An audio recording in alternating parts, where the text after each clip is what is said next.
turn it up, let's go. ColeyUFO in the cockpit live. If you're ready for the truth, throw your hands up high. Truth beyond disclosure. Lights in the sky take over. Coley got the buzz to take over. Everybody in the club yelling, show us. Truth beyond disclosure. We want facts, we want closure. Hands up if you're tired of the cover. It's the sound of the secrets uncovered.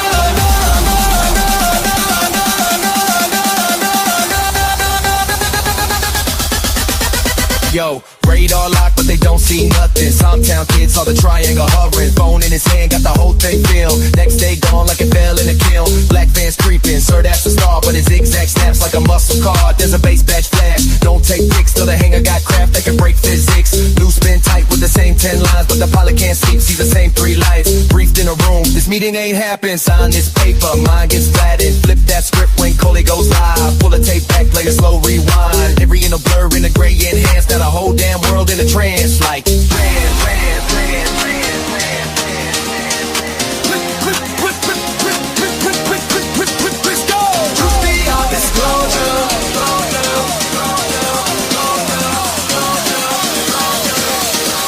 beyond disclosure. Lights in the sky take over. Coley got the violence to take over. Everybody in the club yelling show. Truth beyond disclosure. No place, oh no. Put your hands up if you're tired in the cover. It's the sound of the secrets uncovered.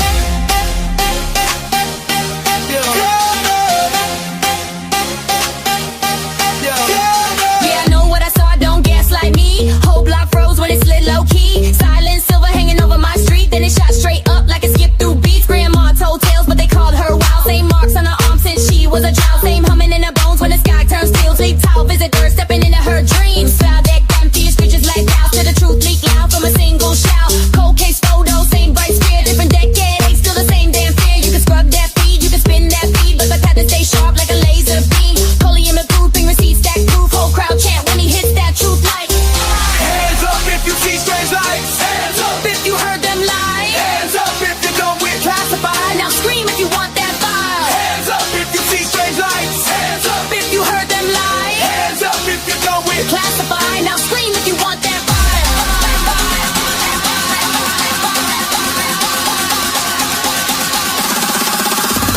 When I say Coley, you say UFO. Coley, UFO. Coley, UFO. When I say truth, you say let's go. Truth, let's go. Truth, let's go. From the base to the bay to the back roads, high into the jet cam clip or the tic tac comment from the doc in the lab with the meta that plus. Like a late night show where the story begins. This our time, this our show. Turn it up loud on this next radio. If you want that file, better make that noise. Whole world sing with a million voices, voices, voices, voices, voices, voices, voices, voices, voices, voice, voice, voice, voice, voice, voice, voice, voice, voice, voice. Truth beyond disclosure. Truth beyond disclosure. Lights in the sky take over. We got the budgets to take over. Everybody in the club yelling show. Truth beyond disclosure. We want closure. Hands up if you're tired of the cover. It's the sound of the secrets uncovered.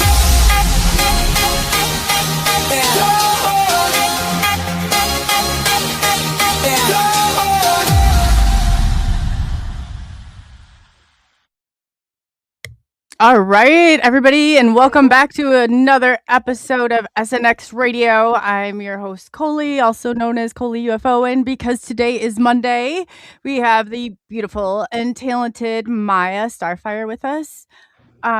Sorry, I apologize for the little bit of delay. I had some sound issues over on Facebook, so I wanted to take care of those before we started, so it's my fault. Nobody else's. So, MIYA, how are you doing tonight? I'm doing pretty good. Yeah. Been a weird day, but that's all right. We're here.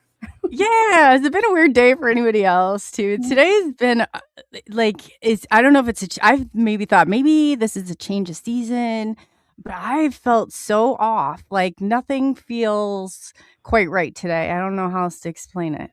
Yeah. Discombobulated. I definitely feel super high highs and super low lows today already. And I'm like, oh boy. So, Yeah, a lot of stuff has kind of been drummed up today. That's crazy you say that like that. oh, Yeah, really? definitely. Yeah. Yeah.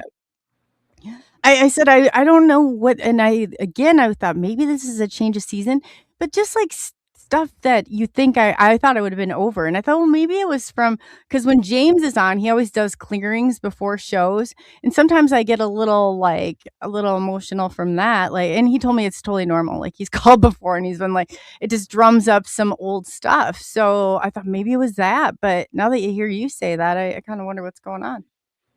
Well, maybe it reached further than he predicted or you predicted. Maybe it reached anyone who watched. I don't know. Oh, I didn't even think to ask about that. I didn't. Wow. Did it happen after you watched the show? Well, it happened today, and I watched it last night. So maybe, yeah, I had to do a lot of releasing today, like full on angry crying, releasing, somatic, kind of release. See, that's how kind of I was last night, and I didn't even think honestly, it just like came out of nowhere too. Mm-hmm. That's really interesting. Mine I'll too. check. Yeah. Wow. That's yeah. So I thought, like I said, it was a change of season or just like, oh, and my birthday's coming up, and I thought, oh, maybe it's that. 'Cause sometimes I like, Oh. I just struggle with that a little bit. And Maybe I thought, we did have 7 planets go into Aries. Like all 7 are in Aries, which is, leadership, warrior.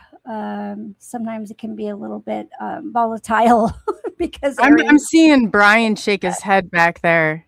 Oh, Yes. okay. Yeah, you know what, Bryan? You don't mind if we go through chat, we bring you out because Bryan's like, he's kind of, he doesn't care. Bryan, for people who don't know who Bryan Bowden is, Bryan is no stranger to here, nor to YouTube, nor to podcasts at all. Bryan's been on more podcasts than I can even begin to count. Not as much as my friend Al, but yeah. This was just handed to me, and it said the winner of the longest opening number is SNX Radio, ColeyUFO. Congratulations, and isn't that bad? Well, afterwards I go and I trim this, but what happened was I had double. It was crazy. It was it happened on Facebook. It's usually Instagram that's the problem child, but I did too want to go through chat really quickly. But since Bryan knows, like so much about so much about so much, like I have yet to like come across something that Bryan doesn't have an answer to, and I'm always like shocked because it's never, I'll catch him with stuff on air even. I'm like, how do you know this, Bryan? How do you know this? So yeah, it's nice to have you on. I'll just go through really quick. Pop Spikes, I hope. And Lori, you guys please say a prayer for Lori. She's a part of the cryptid panel. If you don't know, Flamethrower Lori Ladd, she's having surgery, and we just want to throw thoughts and prayers out to her and Pops, the whole crew that came back from the LBL. Bigfoot fan Cindy 33, it's nice to see you. Like I said, tell Lori we are sending love and prayers her way. We got GC, John Allen. It's nice to see Bryan. We got Bryan Bowden, everybody. If you have not subscribed to Bryan's channel, please go over and do so. He's got Third Eye Live. He's got some great shows. He's got a great sense of humor. So it's right up my alley. It is right up my alley. And then I don't know. Oh, I saw Kurt W75 and Diane. Thank you, Diane. And for those of you who go back, I know Laura does the same thing. And you leave a comment after the show. Thank you so much. Diane does this every single time. And Diane, I want to tell you that it really helps. And I really appreciate that. Thank you for always being positive and you're just absolutely wonderful. Kurt W75, thank you so much. Always appreciate your support also. Are you seeing anybody on your side? Yeah, I see Valdo in here. Also PNW Rush, Kenny Momo. I'm sorry if I don't say that right. I'm not reading very well lately. Blazer, of course, is here. Daryl. We have Al. We have Al. You said it at the same time. Al. Yeah, Al. Yeah, that's what I said. I just pulled it up, and you're like, I said it too. So we have, Al. We were talking about you. Your ears are probably ringing before. Oh, sorry. Go ahead. We have Chiro Sounds. I don't know if you said John Allen. I I'm so sorry if I'm not. No, you're okay. No, you're fine. Ashes. Oh, sorry. Jason Finch. The Finchster. Yeah. Mm-hmm. Jason Finch is in the house. Mm-hmm. I have Gene Hudson. Gene. Oh, yeah. That's Pops' friend, Gene, I think. And let's see here. We're almost done, Brian. Brian will make fun of us for the longest. I'm good. Oh, I am. I ordered a pizza. I'm good. I always feel bad. I'm like, I can't leave anybody out. No. I think it's very important to say hello to everybody that comes in. I try to do it. You have a. You do. Oh yes, yeah, I do it. And then even during interviews, like, so tell me when the last time. Hey, Bob. When I'll just throw it in there. So. Oh, Daryl. Yeah. So I think that if we missed you, I apologize, and we'll make it up to you. And PNW Rush is going to be on next week, so that'll be fun. Definitely look forward to have that show. Oh, Hillbilly Herb.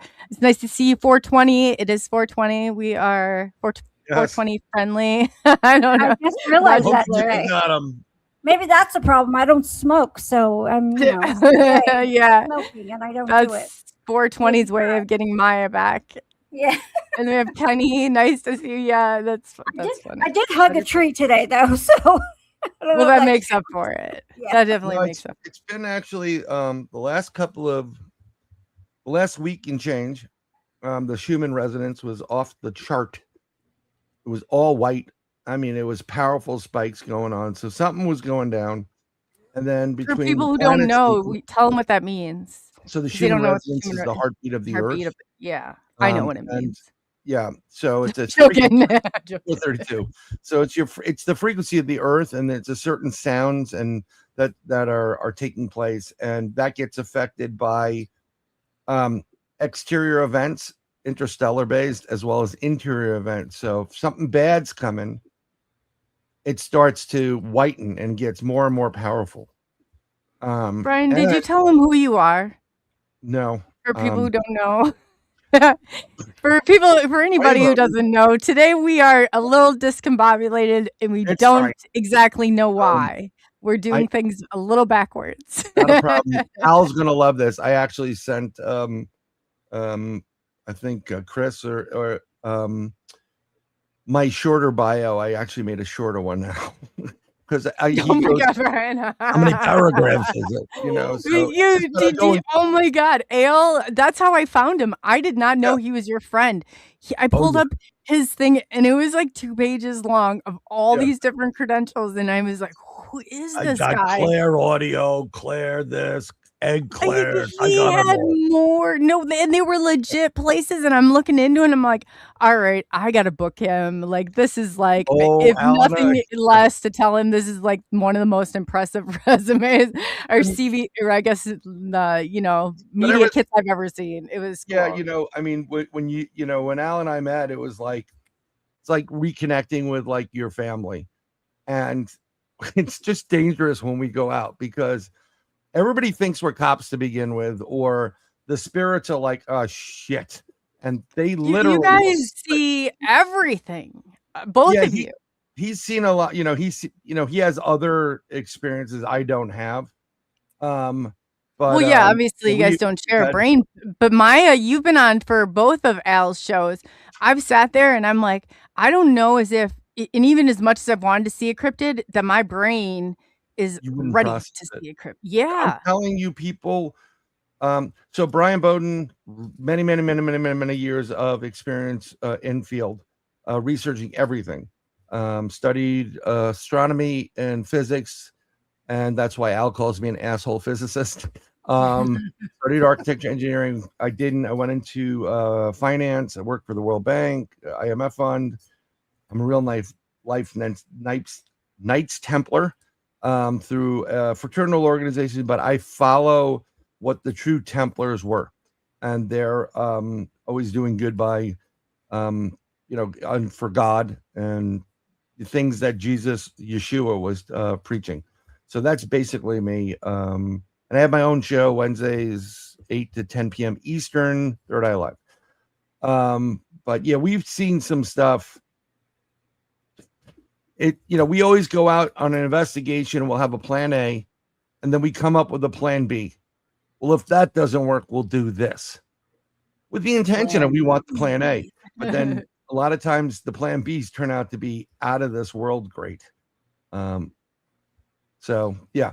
Hi, William. Mr. Nighthawk is there. He's a great guy too. Oh yes, William Nighthawk and the Half Wrench crew is in the house. So both of them have channels. Definitely go over and subscribe to both of them. They're great. So great the Half Wrench crew, my buddy Adam and Kenny and probably Shelby, and they're out in the Mark Twain forest right now, and they're watching this live. So while I'm on an investigation, so while they're they have great channels off of themselves, and hopefully not getting a dogman attack. It should be interesting. So keep us updated. They have an amazing channel. That's awesome. They have a great channel, and then they do. Oh, she's gonna kill me. But Adam's Mrs. Brittany started the Ghost Wrench channel, the half-inch Ghost Wrench or something like that, and fantastic. I freaked her out actually when she was filming. Because that's cool. Is it from the same channel, or is it like just a no? I mean, they have their own channel, and they have their own channel. But of course, you're going to bleed into that. And they went to the Abbey, this place I've never been to, and I get a text that night, and like they want to know where we should go look, and I start going into boom, boom, boom, hitting all these different things up, and you're a medium too. Yeah, I forgot. Yeah, like extra large. Double XL. It's cool when it is cool because an experiencer, I'm telling you, the mass majority, if they weren't a medium before, they're a medium shortly before or after. Yeah. Something happens when you get abducted, or have an interaction. Same thing. Have to be abducted, but you can have a UFO and remember whatever, and it kind of unlocks your abilities. At one point, but every single one that I've come across in one way or another. Yeah, and it's just like if you use it, it's like any other muscle or ability. The more you use it, MIYA will probably tell you, the more it grows and the stronger it grows, and then some really weird stuff starts happening. So it has its pluses and minuses because you can know things about things. And then also you can know things about things that you don't want to know about. I get the death dream. It's not even the death dream if someone you give a damn about is lying to your face, and then you see them. Oh yeah, you're the human lie detector, aren't you? Oh yeah, and it sucks, and it plays out of someone cheating on their wives, and you don't want to see that kind of stuff. Yeah, I mean it's the same thing whether a husband's cheating or a wife's cheating. And you see that, and then you can feel both ends, like the pain and anguish from one person versus, that other person having whatever pleasure. It's real sucko. Oh yeah, that in you, and if somebody's not feeling like, or they might have an illness too, you're able to censor that, aren't you? Yeah, I mean, if you walk down this, worst thing is empath ability. Everybody has that 99% of the time. But when I walk into someplace and someone walks past me and I'm like, oh, they're not doing well. And you feel it, that's as bad as the death dream. The death dreams suck too. I had a great dream last night, but it had nothing to do with death. But it had it's just like when it happens, it's like a ticking clock. And I don't know exactly who it is. I just know how close they feel to me.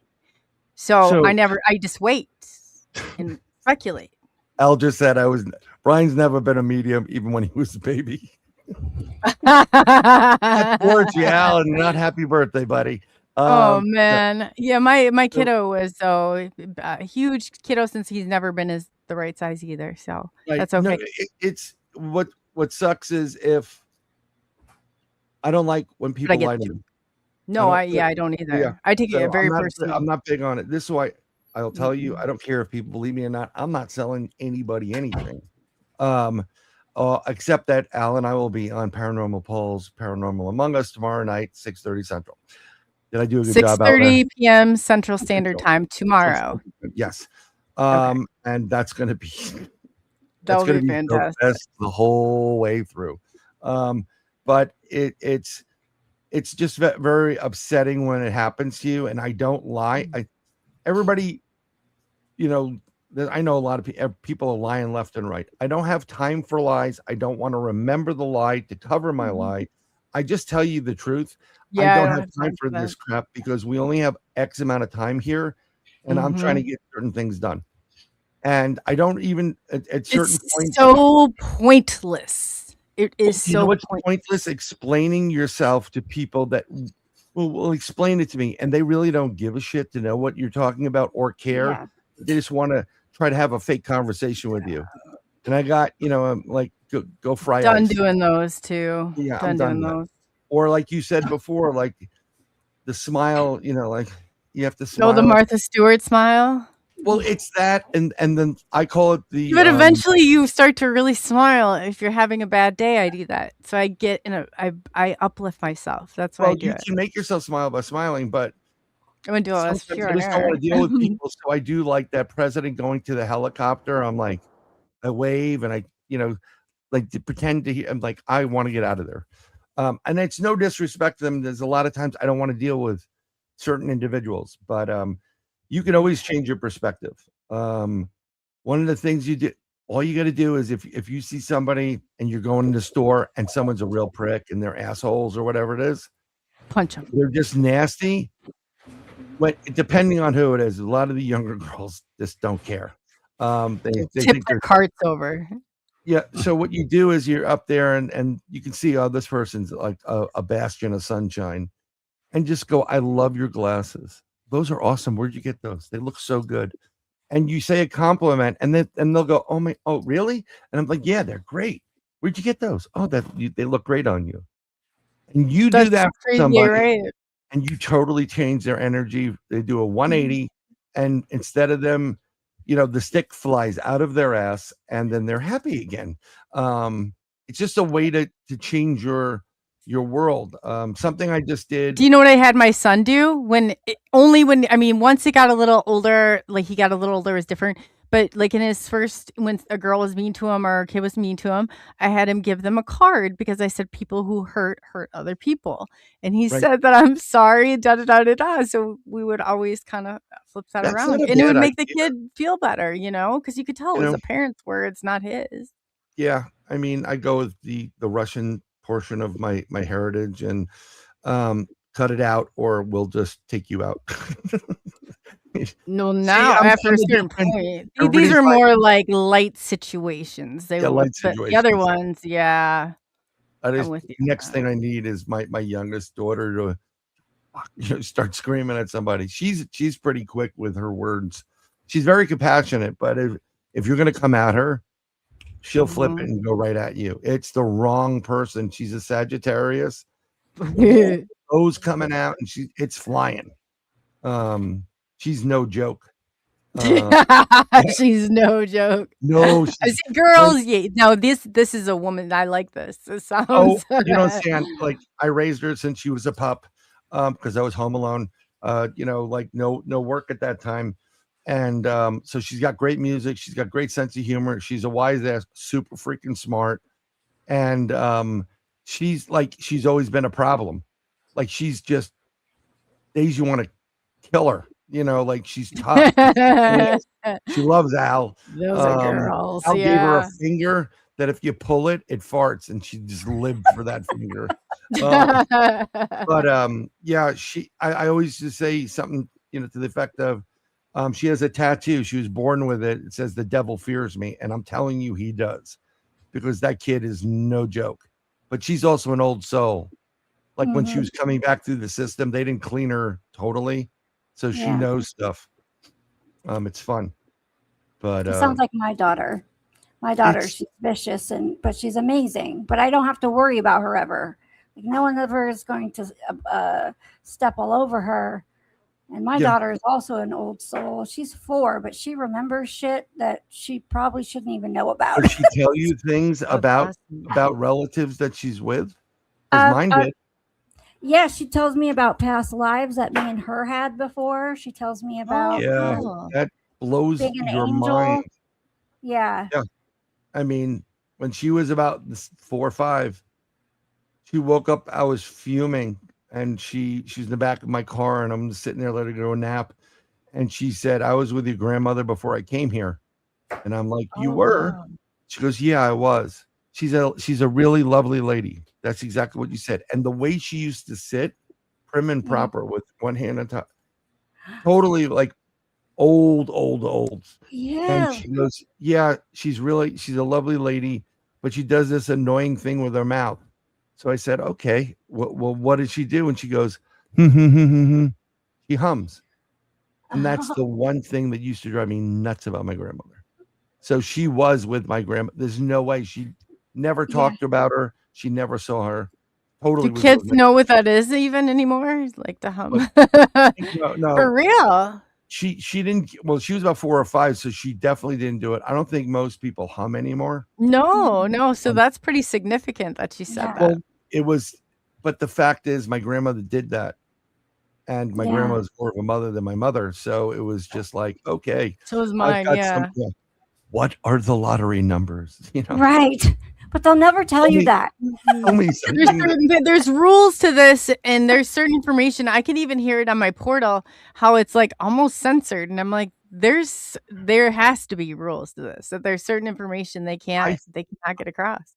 I look, I there. Well, it's just really funny. I did a graphic today of heaven and versus hell, the different levels. When you okay, so when you go to the next level, you get out of the meat suit, and your soul goes back. Depending We if you got to go in figure out heaven. how to get out of here first. Well, that's the difficult part. But when you go there, usually it's, if it's not a freaky accident, you usually be going like, "Oh, I see my dog. Oh, he's coming over to me. I smell my mother's eggs," whatever it is, and then you'll get a relative to bring you across and transition you from life to death. And then what you do is you go to what I call the orientation, and you stand there, and you are greeted by other beings that are operating through the system, heaven, and they go, "Okay, come on in." And they give you that life review, Oh, and you go great. through it, and you see all the crap you have done, and and even past lives, and you see everything you've been doing, where you went right, and then up, this is where you Is went that wrong. necessary? It is necessary because every one of us is on a path, and we have to follow the path in order to get to what you're trying to do. Is, if heaven and hell are pyramids, the top above like this, and as above so below, where the point, like the furthest point, is the spot that you can do it. So you really want to get up to the top of heaven, where you're perfect again. You don't mess up, you didn't screw anything up, you don't have to repeat, you don't have to reincarnate. So yeah, we go through this. So we have an option. Do you want to reincarnate and try to fix that? But there's no guarantee where who or what you're going to reincarnate as. You know, Mm-mm. you could I'm not rolling those reincarnate dice and again. come Not back as something that's, I don't want to be back here again. no, me either. No. I never thought I'd be saying this. Yeah, I No. want my Uh-uh. wings. Yeah, I want my wings. I want to be able to I you want know, to get do whatever the heck I away. want. Yeah, I want my This wings is back. you How was did it? something wrong, and that's why you are on this planet, is what I'm convinced of. If you've ever seen The Good Place, welcome to the good place. I am pretty sure in a past life, I blew up an entire planet and I killed had to a have lot done of something. people. Oh, I I'm know I did. I know I pretty led a sure. mass tribe into slap, and I didn't mean to. I thought we were making the right decision. It came up in Akashic Records, and I did it. Okay, so this is my punishment right here. Yeah, This is it. and you got to go back again, because No, the not again. reason why I say this, and maybe this will resonate with both of you, especially today, because I know exactly when you guys were talking about it. I know I'm feeling the same thing. I'm getting off of There's here. something there that is just not. I don't know. Maybe depressing is not the word, but just like melancholy is I used, and then other days are lighter and brighter, and you're not bipolar. You're just feeling that energy. And it's kind of hard to pop No, out if you're bipolar, you'd have the highs at least. You know what I'm saying? Like there's some like the people talk about when I was a mental health therapist craving those bipolar highs. Nope, Oh none of yeah, those but either. most people are just, I have someone that oh, you're so bipolar, and they try to analyze you, then they're nowhere near to being an analyst. I've talked to people that are analysts, and don't take it the wrong way. I don't trust a lot of these therapists because Why would you? they become the new crack dealers.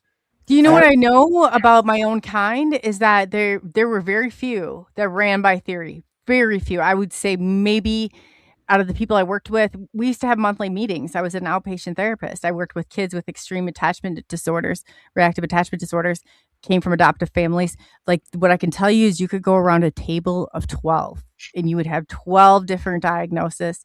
You would have maybe 2 out of those 12 that were actually doing beneficial therapy or that was even run on theory. The rest are just sitting in there like jotting notes, talking to you. They're not doing any real work. But I can tell you this is that they do have, and they are in a position very easily. Can mind control happen? Absolutely. When I engage you in a 100%. conversation going back and forth, I affect your dopamine. When I engage you in conversation and I get you into a conversation, that's your dopamine. If I get you back and forth conversation, that's a serotonin. All I have to do is press lightly, but for, enough on your hand, because we used to always with kids, like parents, massage, the hand, Yeah, that releases the oxytocin in your brain. And those 3 things, you can have somebody in seconds. That's how easy it is to manipulate. And I know people that are slave to the therapist. So like, hey man, let's go to the movies. Hold on, I got to call my They animal. need somebody to I have those people too. And they'd be like, how do you know? And I was like, how do I know? I see your patterns. Okay. You don't think, I don't know why you don't see this, but I see you're doing the same thing over and over and over again. I got to a point, I was like, you've got to be joking me. Like, this is not rocket, but they need that. They want somebody just Not to only, listen to them. well, I don't know how much they need it, but I sure as hell the therapist needs it because they keep their clientele. I've walked out of a therapist's office because I was sent there for work purposes. And I started off, I said, first of all, I have a lot of friends that do what you do. I don't believe any of them. I think you're all full of shit. And she was just like taken away because all the people that come to see her are in desperate need of help. Yeah, they really are. This is life. I speak in real terms here. I don't need her. I'm just doing it because work is trying to. So get me on something, which I didn't do.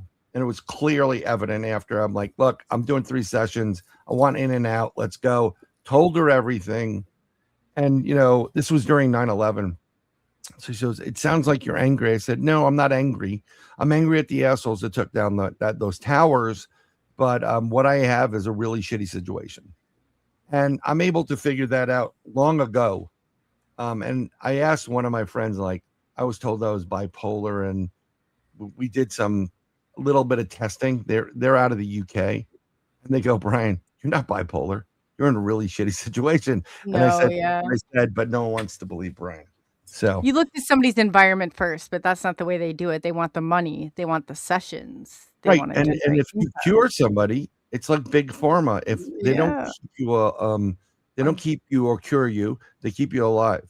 But let's say people that have had these experiences with extraterrestrials, right? First of all, they're having a hard time dealing. Try to be a therapist, Bryan. Try to be a therapist in your own city, and no, okay. And I had to come out as the crazy UFO lady, an alien lady. That's not even when they went after my license. It was when I spoke out against the COVID. But that right there, let me tell you how uncomfortable it is to be a therapist in your local community. In my local community, like honestly, Coley Weber started off like all my family, all those old nice little coworkers. They watch that I'm streaming live to, and they all hear me say this. But can you imagine how uncomfortable? And it's been used against me. That is very uncomfortable. That's how passionate I am about telling the truth in this whole thing. Can you imagine? The first thing that you do in countermeasures and operations is point fingers and make counter accusations. So no, I'm not pointing my finger at you. No, I'm but that's showing, what like, they telling did you to that's you. They them. don't want the truth out, so that Yeah.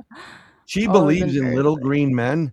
No, Oh they're god, no, you spray should you see some of the stuff and motherfucker. some of the stuff they say, Yeah. yeah.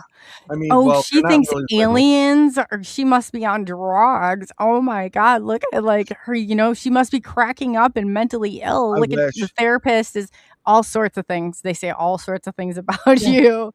Well, it's It's like crazy. anything else, like if you're going through any type of legalese, um, these people are trained to try to just Oh, it's rip you crazy. apart. Oh, yeah. And Yeah. like I say to anybody else, if you're gonna make me a monster, don't forget to include the chapter you created me, Mm. right? I just don't even respond anymore. There's been so much of it. Like, Oh, I and know. then the local people, half of them, but they come around because I just had one today send me this thing. Oh, I've just, recently experienced something like this. And I'm like, well, you can watch the show. I don't have a whole lot to say left to my community who let me sit out there and they roasted me. Law enforcement and everything called me a conspiracy. They're watching too. Call me a conspiracy theorist. It's There they down are. on court documentation. Oh yeah, no, they openly admit to this, Oh, and yeah, I yeah. openly say, like, I don't. You can even call and check. They love it when I say that too. But the thing of it is that is how important all of this is in the truth. Like you said, you're a human lie detector.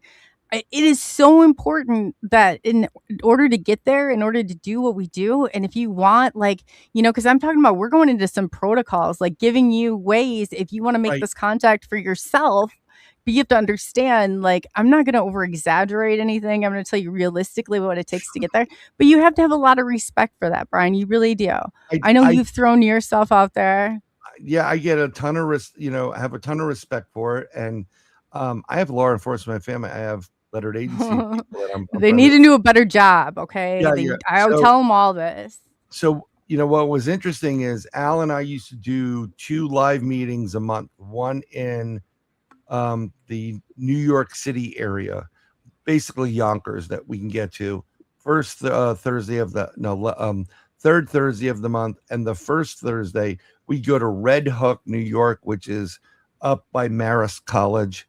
It's really up there, and we created a grassroots get together for people to discuss UFOs and all this strange stuff in a judgment-free zone, because it really gets difficult.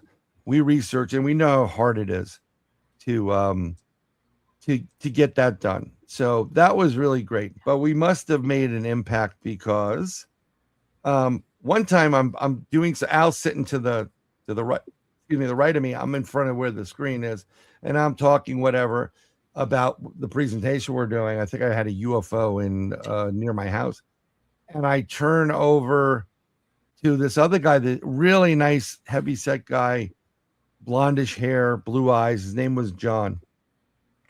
And I'm looking at John, and John is vibrating. I shit you not. He's vibrating and distorting. And I'm like, don't miss a beat. And I turned to Al, I go, check out John. And he's like, what? I'm like, check him out. And I was like, motherfucker's vibrating. And I'm like, yes, he is. So I've never seen that before. But John eventually died in a fire, and I'm pretty sure John was not fully human. And I'll just say it, more extraterrestrial. Then there was another night, and we caught, Al and I catch him, because we're not, do not, as the Italians say.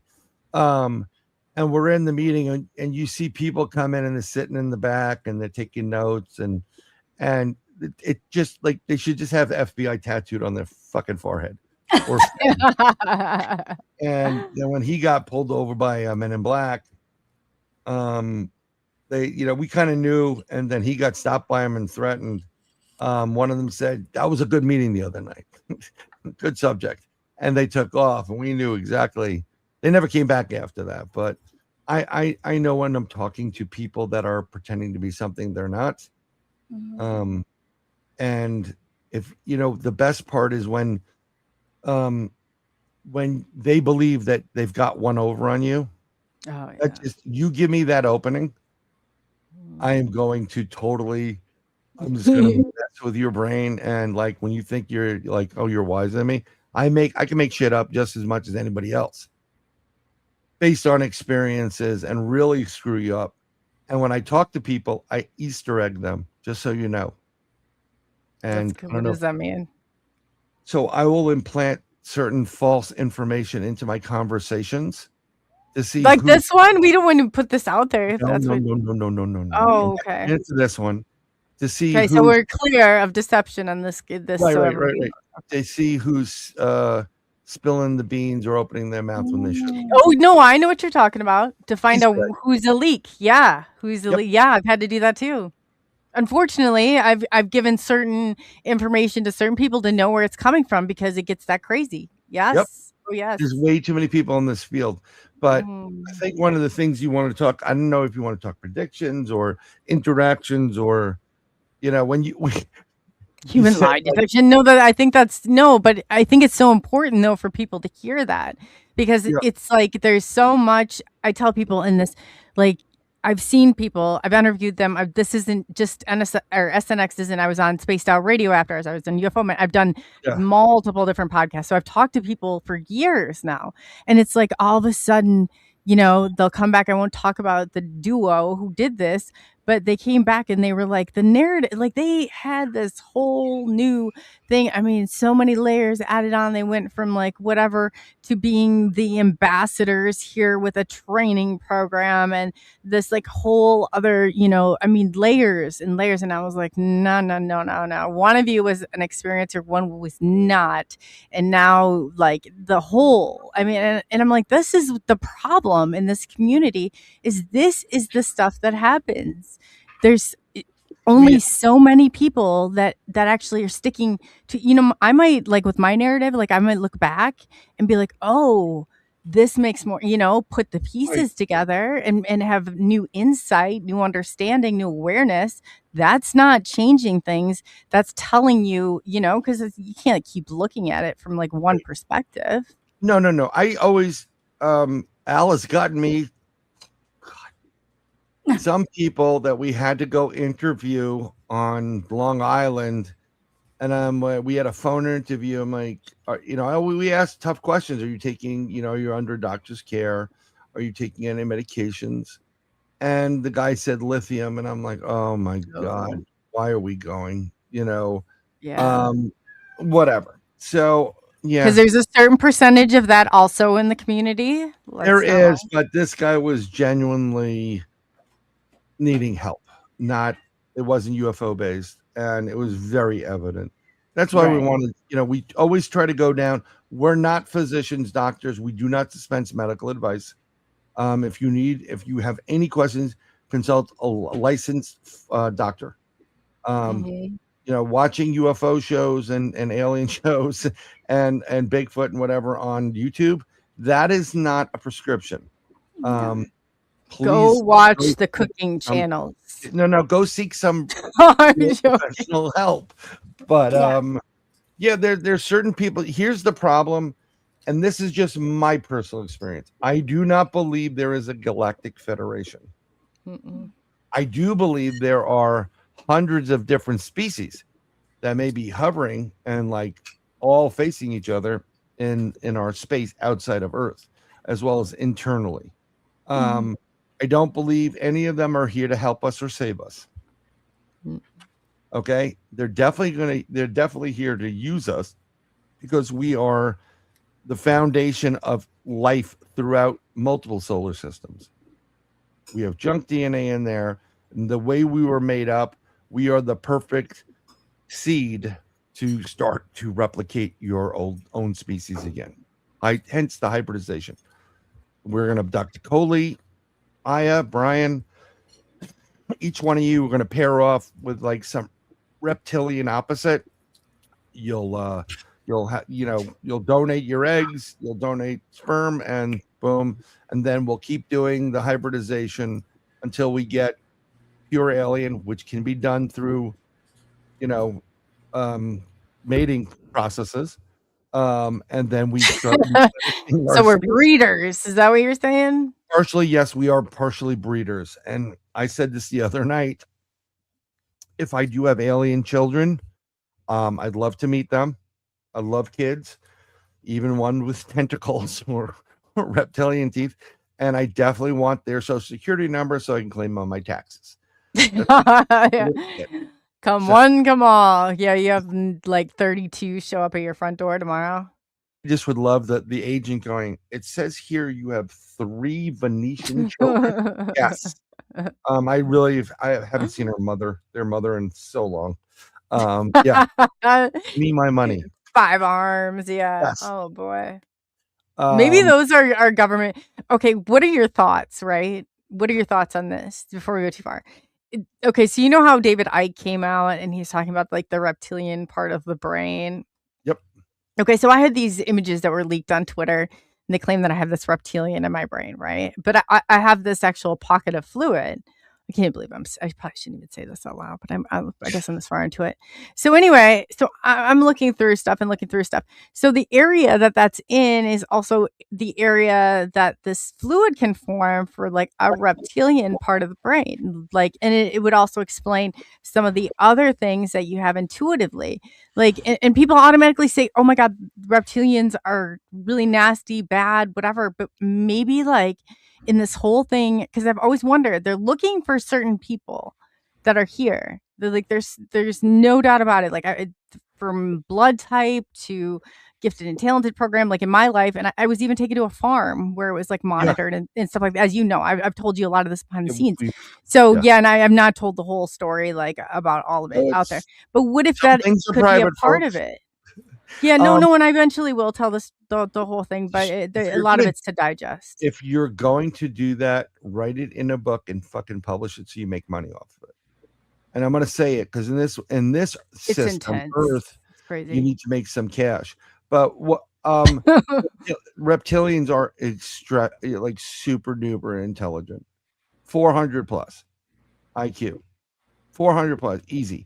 But they were saying that Robert Monroe, right? So Robert Monroe was the one that was those machines that I was put on as a kid at the farm. Yeah. Those machines also come into play because he said that he was trying to identify them, but then he was trying to release them from some like central control, like that part of the brain. But that's what it was all about, was he was trying to identify, because I guess like prior we were in there's the school of thought is, and I don't want to say this completely incorrectly, but that somewhere along the line they injected that into somebody's DNA, and I'm AB negative, which is the newer bloodline. Like I'm all about knowing what's going on more than I am about creating maybe a scenario that I want to hear. So I'm just saying maybe this is possible, like where people, and I know everybody's going to automatically jump to reptilians are bad, but maybe they're not, but maybe that is injected into part of our DNA structure, if that makes sense. It does make sense, and I don't know about that. But I can tell you that oh my gosh, now I'm scared. Will look for reptilians anywhere. Mm-hmm. And I believe that through their breeding program throughout whatever, they're going to focus on individuals like you feel like you're a human being, but in essence, you are a reptilian. And you know, you have it, you're a hybrid. You're not going to be a pure reptilian. A pure reptilian will be able to do the changes in the face and all that other stuff along with it, you know, and be able to morph. But do you want to know even something even weirder? Is I have the high cheekbones. I'm not even gonna lie. My grandmother's the other one with AB negative. She's behind me. I have the high cheekbones, the deep set eyes. I was always told this as a kid by my grandmother. You have the deep set eyes. I always had a high IQ. I have a low blood pressure, and I have a low blood body temperature. Same here. Explain that. Same here for the most part. You probably have a genetic line to native indigenous. I'm Irish. I got the Irish connection. Oh, you think? But I'm telling you that there are my grandfather hidden Indian lines that won't show up. Yeah. No, my grandfather. No, this would make sense because he came up from Wisconsin Dells area. He's darker complected, the brown eyes. Like he looks like he could definitely. If it were to come from anywhere, it would come there. Okay, and my grandmother on my father's side, almond eyes, black. I have almond eyes also. Little black, pin straight black hair, and high cheekbones, and native coloring, which is kind of like tan, a little bit tan, but not red really. They just said what they said, but it looks like you're burnt. And my father used to go, I think my mother's has Indian blood in her. And what's interesting is one of my first babysitters were Navajos. Penny and her brother, I forgot her brother's name, but they were Navajo full-blooded tribe, and in Connecticut. And I always had a strong feeling towards them. Matter of fact, I studied the history of North American Indian peoples for a couple of years because there's something there that was drawing me to it. And you want to talk about extraterrestrials? Maybe they are there. You still have certain ones. Crazy, yeah. What it all means. What it all means. Yeah, it's the problem you have is it's whoever came here first and started capturing different governments, the control aspect of it. But I don't believe there is any. For example, the U.S. has the most technology and the most everything UFO and extraterrestrial related. And they made that deal with Majestic 12. Eisenhower did not make the damn deal. That's why when Eisenhower retired, he gave you a huge speech. Watch out for the military-industrial complex. Yeah. And if you talk to Laura Eisenhower, Laura will say, we didn't win the war. We might have won some land, Laura but we didn't win many times. Yeah. Off camera and whatever. She said it when I've been on shows with her before. She openly talks about it. I've been on a couple of shows with her too, and also Ingo Swan's niece.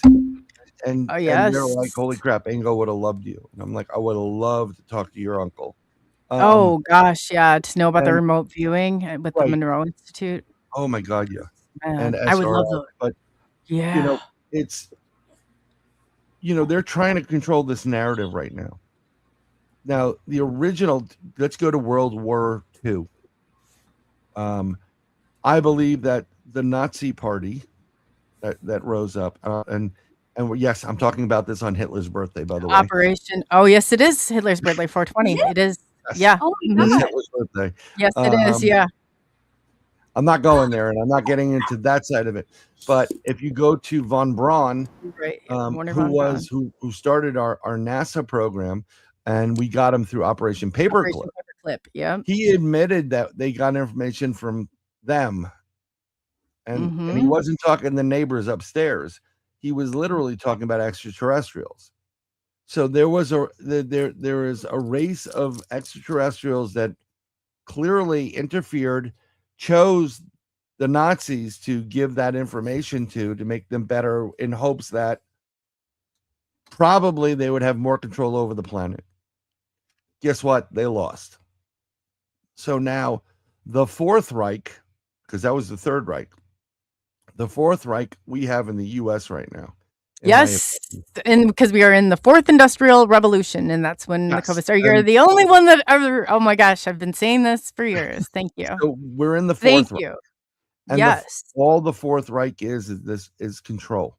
It's controlling all the masses. They need a global inventory on everybody. That's why even through the heart of this, you saw the census people out there with their little, taking who's living where, what you have. This was a global inventory.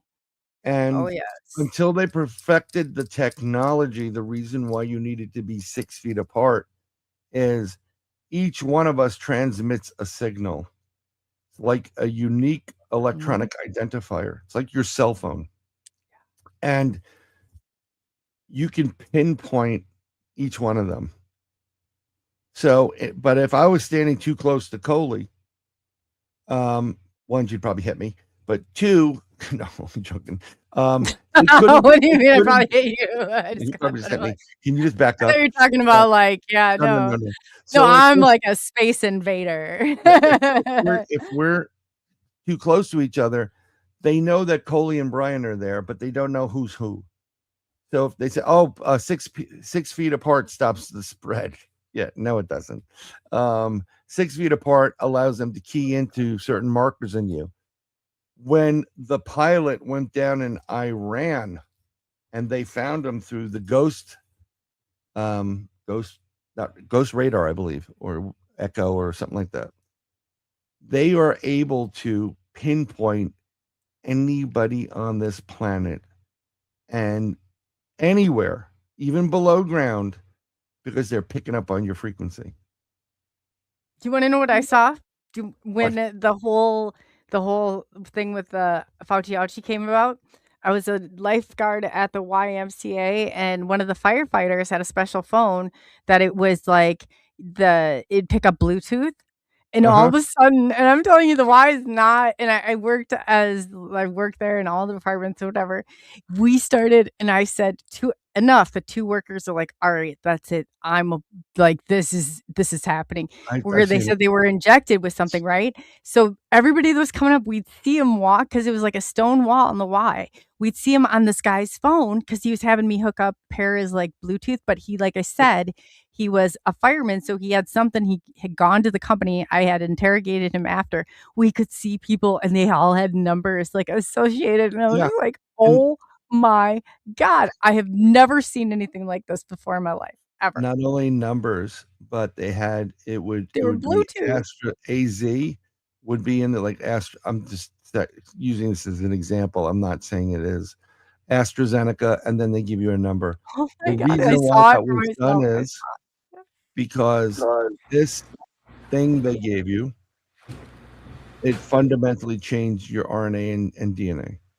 And once you change something that's natural and you put a change into the system, which it was doing, then they can own you as a product and a patent.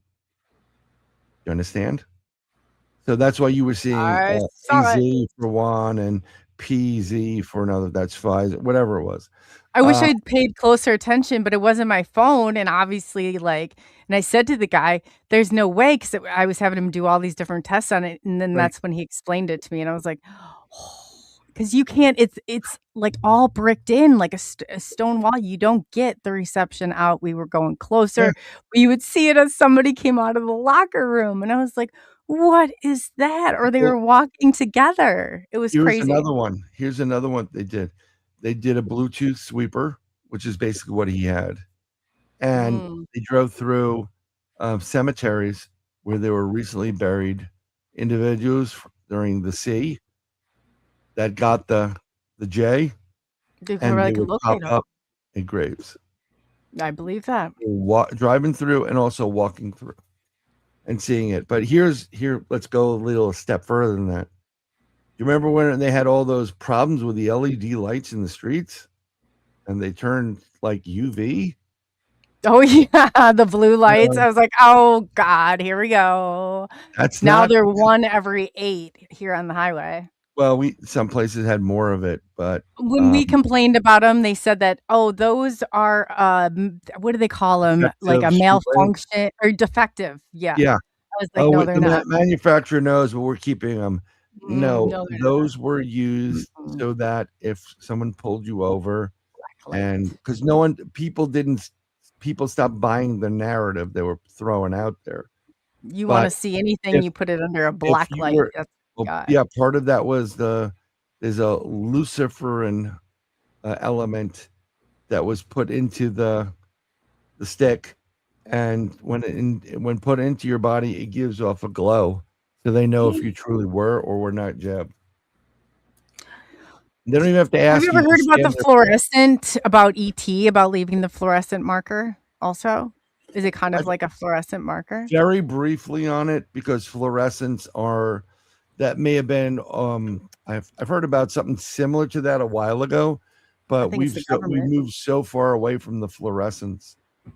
We now are in these LEDs, which give off sound frequencies. Yeah. It's really. But the old fluorescent, so that's it. Even like I've talked to Jay Austen, but Daryl Sims will say that you can hold it under a black light, and you can see markings like that up to like 3 days after. So you wonder, my only point was, if you can see that now, and that's how they do testing like that, then I mean, imagine what you can see under a black light with some fluorescent, and you can't see fluorescent, just under normal. Sometimes you can, I guess, depending. It's a little bit different, but not if you're it'd blend right in for the most part. I truly believe that part of what took place when they locked everybody up, William, was influenced by a race of extraterrestrials that wanted trying to get these people into control, and some of these, and also maybe even on a satanic end of the spectrum. And some people, I remember going to religious school and saying, "Oh, maybe angels and ETs are the same thing." I went to a Catholic school too. Yeah. So basically, if angels and ETs are the same thing, what's making demons be different? It's the same thing. And we're having this battle down here for control, and they're not going to do now. The next narrative will be an energy thing. Oh, you can't go anyplace because we don't have enough energy. Mm-hmm. They'll lock you down for that. I'm not being locked down for shit. Okay.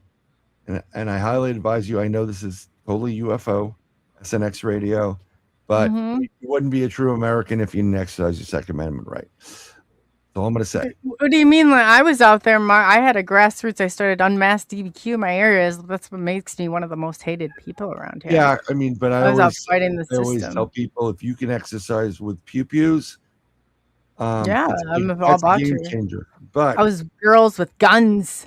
What's wrong with girls with guns? Yeah, no, I've heard there was a group. That's what we were called. Girls. Don't fuck with me right next to my bed, okay?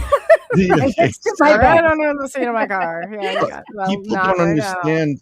It's the big problem in this country, in this world, is there are so many people out there that think they're super intelligent, and they're not. And they're 30-second university graduates. They hear the 30-second sound bite, and then they're an expert in a subject or a field. No. Do more homework, do more research, and really investigate. Because do I think that having any sort of degree is great? No, I just think it shows somebody's dedication. But if you're going to follow by it, I had to undo all of those things.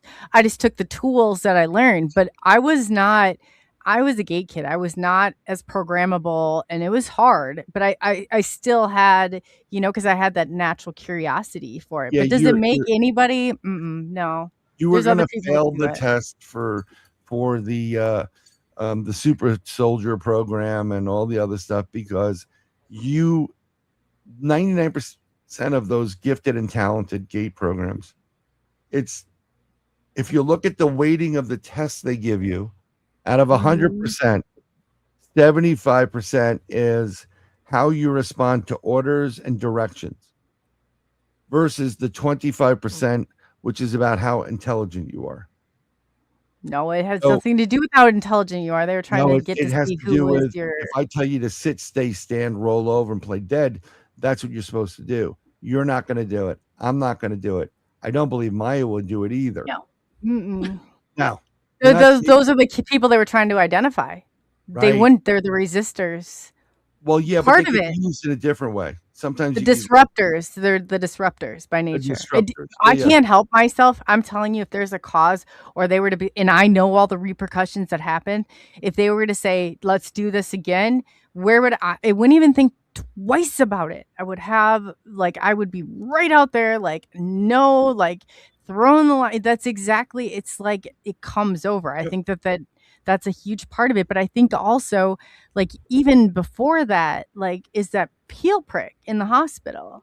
And I think that identifies, but I don't think it's necessarily, I think these are characteristics. I don't necessarily think that's the only reason. I think that's a characteristic of something. I can tell you, I only knew New York State because my kids were born there. But every person born in New York State, the very moment you're born, they type your blood, they take your DNA, and they catalog it. And they have a permanent record of your DNA and all of your information. But I did not give consent for my children to give that away. And the way they get around it is, well, if you don't agree to it, we can't have you give birth in this hospital. And I know, it's crazy. my kids had the Colombian necktie, God. So if I had known then what I know now, but yeah, that's what you thought the right thing was to do. You're gonna put what through what? No, that ain't happening. Cut my stomach open. I gave cesarean. Yeah, I saw it in too. Like it really, it's crazy. I was there cutting my baby's. My doctor was so cool and great. He's like, "Come on, Dad, come up here." And all the nurses like, "Doctor, it's a bad idea." No, doctor. And he's like, "Go away." And I did a really great job on her belly button, and she's very impressed with it now at 14, 15. She's like, "Wow, you did a good work." I'm like, "Yeah, I do good work." I couldn't do that. Made you, and I cut your belly button. But God, no. yeah, I was there. I saw all the like, oh, that's her liver. That's that. Through a cesarean? Yeah. Yeah, I was put under. I thank God. Can you imagine if I saw somebody, I can't remember exactly, I wouldn't say what family member it was, caught a glimpse and I was like, they better put me under. You're not sawing me in two, but we both went into distress. That is alarming. That is alarming to think they were doing this in Caesar's time. Yeah. Caesar. Well, I always heard this story about a lady who couldn't she was just twilight sedated enough, but she could feel everything. And I had that happen when they put a tube down my throat once, where I felt everything and I was well aware. I just couldn't scream or yell. So I have this like of being put under anesthesia. Like I feel like I'm just gonna get put under enough, and then I'm not gonna be able to yell and scream, and I'm gonna feel everything because it's happened kind of in that way. It's interesting because. Yeah, the anesthesia thing, that's scary. Yeah, no, it didn't work for me for something. I started choking. I had the endoscope, the big camera goes. I was so mad after that. I told him, I got up and I said, I felt everything. I remember everything. I said, what is this? Some sort of CIA torture room? I said, that is not, I was screaming to stop I was so mad. And the guy's like, no, you have to sit in a wheelchair. I said, I told you that your medicine didn't even affect me. And I got up and I walked out and the lady walked right with me. And she's like, you're really not affected. I said, no, I'm not. I felt every bit of that. And I heard what you guys were saying. Like it was so mad. It sucks when you know everything about these guys. Oh my God. Hopefully that guy washed his hands after touching that. But I remember waking up because I was choking. Like literally I couldn't breathe. And I was like, and my eyes just immediately responded. And all I see is a man's, belt down and something that looked like a giant penis. And they're like, no, Bryan, take it in. I'm like, Bryan ain't taking none of that in. And I held that guy off. I'm like, wrong guy here. And this little nurse I saw, and the doctor like, hit him again. Oh, you went in while the guy was having surgery? No, I was getting the endoscopic, not the colonoscopy, but the endoscopic. So they have to put a camera in, and it's like this big giant thing. Looks like a big giant, not from your throat. And I'm like, they're supposed to knock you out with like Demerol or something like that. And I started, I guess my throat wasn't blocking the air. And that's what they did to me too, down my throat. That was horrible. I was mad, and the guy got, get out of my office. He was an Indian guy, and I said, gladly. That was the first mistake. I was complaining. I was traumatized from it. I will tell you, and it's one of those things where, I think I mentioned it to you at one point a while ago, but we had a day-night investigation. I'm not going to go into the full details of it. And we had a Bigfoot encounter, we had a UFO, and we had a ripping time space. And the next day, I woke up and I got like this bluish liquid in my mouth. And it tasted metallic, like I ate a Smurf or something.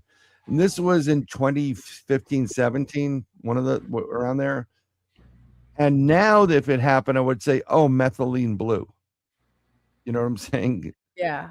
Yeah. So I hope you didn't use the wrong scope either. I'm like, you washed that sucker, buddy? I don't want to know what happens if you're knocked out. Oh, I don't know. Yeah. What would be worse? That Right. throat thing. I I'll never do don't want to again. go there. Never. I do know that the big Mhm. camera that they give you to swallow, the portable camera, looks like a pill, and it travels through your system. That is retrieved, sterilized, and given back to somebody to take. That sounds more reasonable. Oh, Yeah, well, why did they have to go and do that? I was like, oh, I like- could have done until you said that swallowing last this? part. Poop. No. I don't want to I don't- swallow someone's poop. That's Well, I guess we do every time we drink the water. water. Every time you drink the water, that's what happens. That's alarming. So when I got up the Oh. next day and I'm trying to figure this out, and I called Al up. I'm like, you know, No, who's you know anything Val? weird? And Or he had, Al? yeah, Al Santariga. I the thought you big said dude. Val for a second. No, Al. Al. This guy, I'm calling bullshit. that guy. And Brian played this earlier, and Yeah. Maya and I looked around like, "What in the hell?" I know just he's happened? full of shit. I have all these little sound bites of Al, and I put them into my That's roadcaster. awesome! Yeah. Oh my god! So, that's awesome. But so the next day, like I said, he said he had something hard in his lip. I said, go find out about Bill. And when my kids came back from religious school, I was there shirtless, and they go, "Dad, what happened to you?" And I had bruises, one on my chest and one on the side or something like that. And I'm pretty sure I would have been fighting with those, extraterrestrials. We're pretty sure we lost 2 hours of missing time. Like literally, hey, what's up, werewolf? And I'm pretty sure we got abducted and experimented on. And I will not go gently into that dark night. I'm going to fight like hell. Did Al tell you last time he was on the show that he had an experience with ET after? Yeah, he's had a couple of experiences. And Al, there's one good one where he wakes up or wherever he is, and he's kind of being after he was on the show with me, he said. Oh, he no. contacted I don't Yeah. know. He didn't say anything about that to me. That's because I felt bad. Oh, it don't feel bad. He deserved it. He deserved it. I always tell him, like, like when something happens, I'm like, if he mentions something in a post, I'm like, yo, bro, did you go to that room and get my keys? Because I left them up there. I just joke around about it. But I don't want to know if I was or was not abducted. I don't want, because once you go through a regression, whatever was hidden purposely. Yeah. Then you experience the entire event, and you experience all the pain and everything else. And I don't need that. Life is tough enough as it is.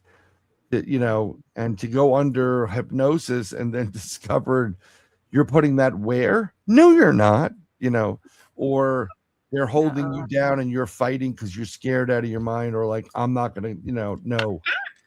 Like those feline. Oh my gosh, that was cute. Maya, is that your cat? Can we see? Oh, Brian, look at Brian and I are both perked up. We're like, we saw a cat. I mean, I would put advertising on both sides.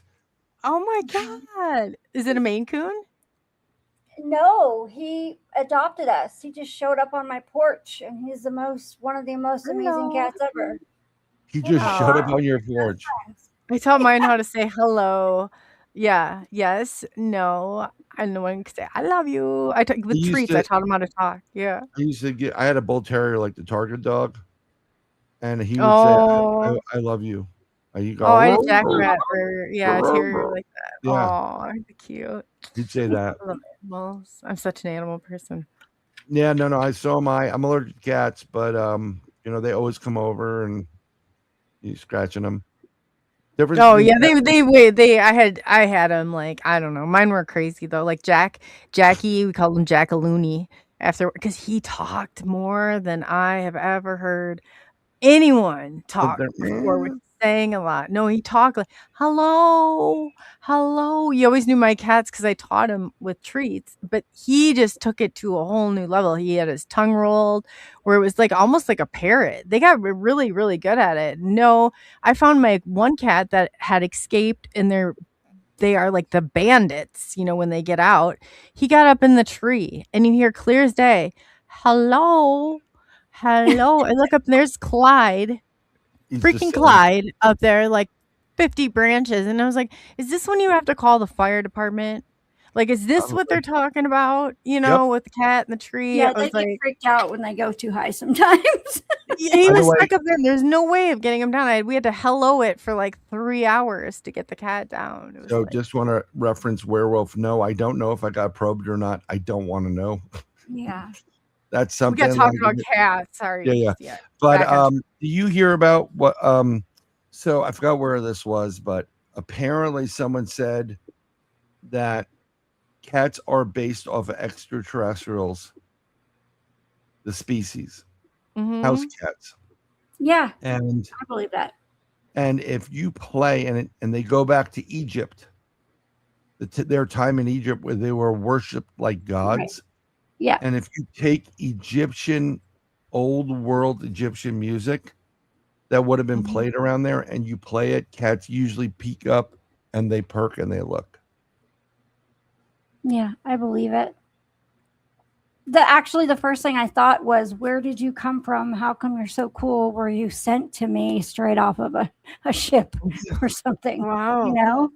Isn't it crazy though? I had a neighbor's dog that it would not go for months and months and months, and he finally got stern and took it back. But that dog was my dog, like legitimately. Do you think sometimes the animals find people for whatever reason? You just have this bond. I just think that animals are a perfect judgment of good versus evil in some capacity, and kids too. Little kids are like that. Like, I don't know about you, but greatest thing I ever did was create these little things, babies, even though they drive me nuts. Yeah.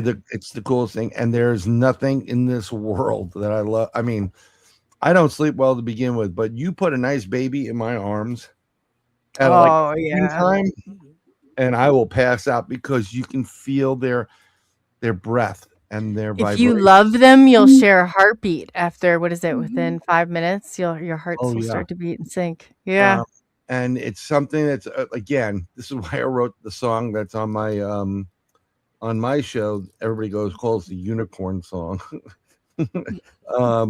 But since I've been even little kids would always come over to me, animals. I thoroughly, when I see a little baby, I freaking love them. They are the coolest little things. And when you see a little kid laughing, if you can't get the giggles from watching a kid or a baby laughing, there's a problem, because that's just my 2 cents.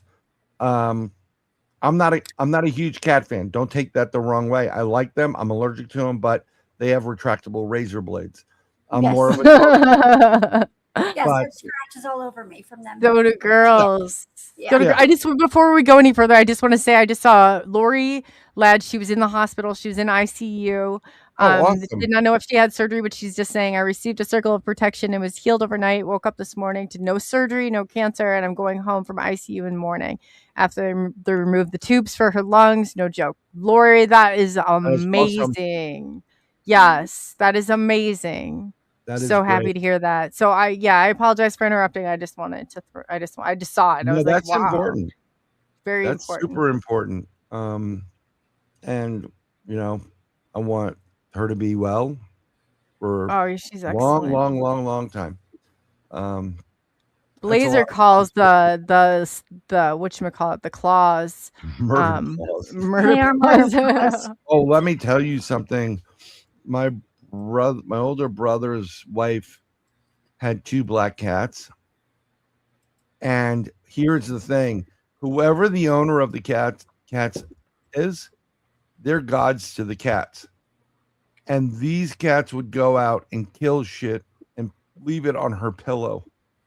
Yeah, mine do Oh, the I've heard same people thing. do that too. And I have a Right. black cat too. Yeah. Yeah, the one that came I with this one was guess. black. They do. They These- leave it on the on your bed, not pillow. It's on the tribute. pillow. Yeah. It's like a tribute. Oh. Here you go. These two cats killed a ginormous raccoon. Oh Oh God. no.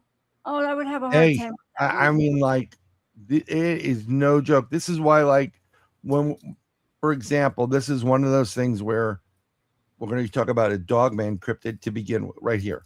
Okay. Looks like a werewolf, whatever. You know, someone said, hey, they're a werewolf. Hey, Tina. When you have an interaction with them, I actually had a friend, I didn't know that, wrong path, whatever. And I said, okay, we're going to go now. And they turned around and they started walking away. I said, you never turn your back on anything like that. And a predator. You don't turn Oh it on no. a panther or anything. God, no. The minute your back is turned, that's when they pounce. You have to walk out backwards, keeping an eye on them and just turning around, keeping, you know, and same thing with cats. You know, if you turn your back to a cat, it's going to pounce on you. But if you're face forward, it can't do it. I might always would get my heels or my socks, or if I was going by my pant legs, if I had like, you know, stretch pants, that cat right into it. And I was like, you little stinker. Bastard. How many of these I things know. Just one claw I'd slowly feel it Lululemons, wrapping in. Yeah. They can't help it. They can't help it.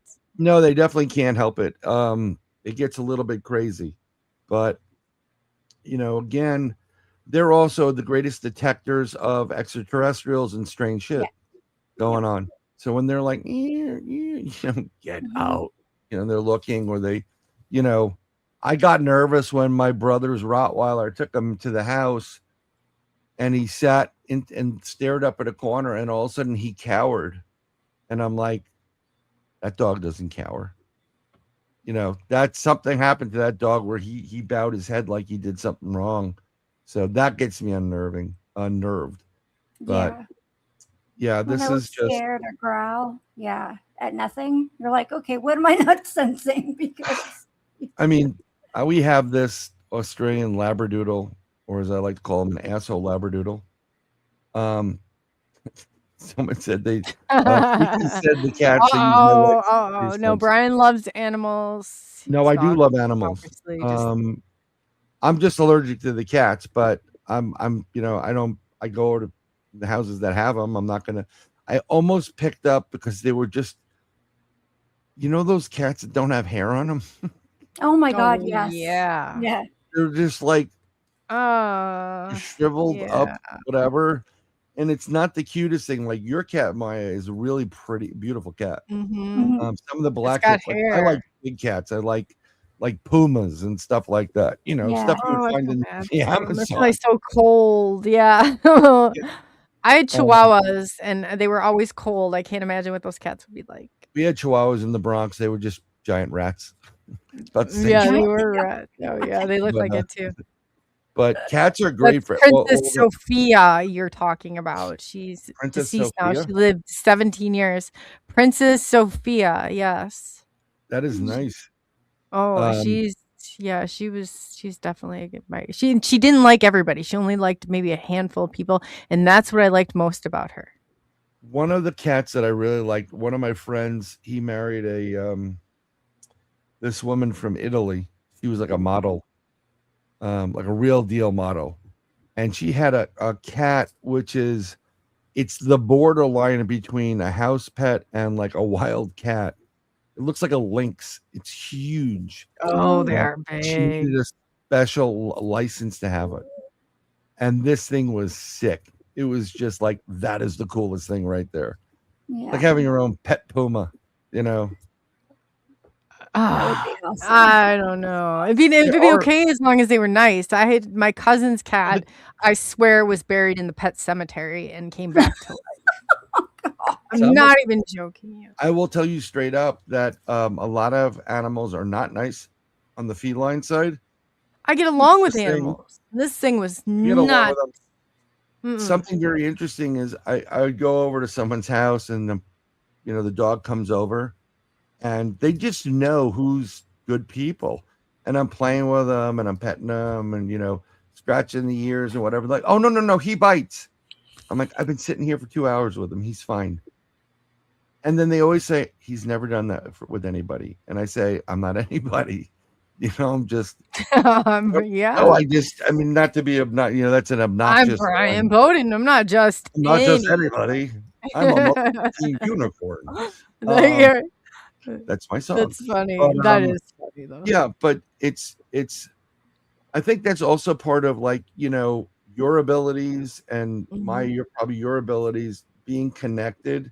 Yeah. You don't just connect to sound, frequency, vibration, and that type of stuff. You connect on other levels in the world of the nature, like other animals. And it's always been that way, and that should be like babies always. I don't do anything, and babies start smiling, so I smile back and I wave. Oh, I love babies. Or they stare. Yeah, that gaze. Smile, and I'm like, hi. Yeah. I just say hello, and I don't get. I can be there with a couple other people, even my kid's mother, and until the baby will start crying. I'm like, look what you did to him, and then all I got to do is go hi. Yeah. And then they look at me and they, and I'm like, okay. And I taught swim lessons with kids, and they'd be like, I'm telling you, the best age, like just over a year, and I'd take them. I mean, it was amazing to watch, but that bond, I'm like, who could not love a kid, like especially a baby like that? This is why like kids are great, freaking expensive, but kids are great. Yeah, Bryan wants more. Daughters, I want a bottle of this from a Sephora, and it's a little bottle. It's like a half an ounce. $200. How much is that? How much? You're lucky it's on sale today. I'm like, oh my God, I know. $89. My daughter better come out looking like a freaking supermodel if she puts that cream on. You better start pooping gold now, okay? Yeah. No, it's just I don't. No, my son wants snow pants. No, the custom. I understand that he's 6'2" or whatever, but he just literally didn't even get them for 3 months, and I just got refunded over $200. I'm like, first, it's custom snow pants. Like, are you serious? Yell, just like, are you looking up and yelling? I told you not to, whatever.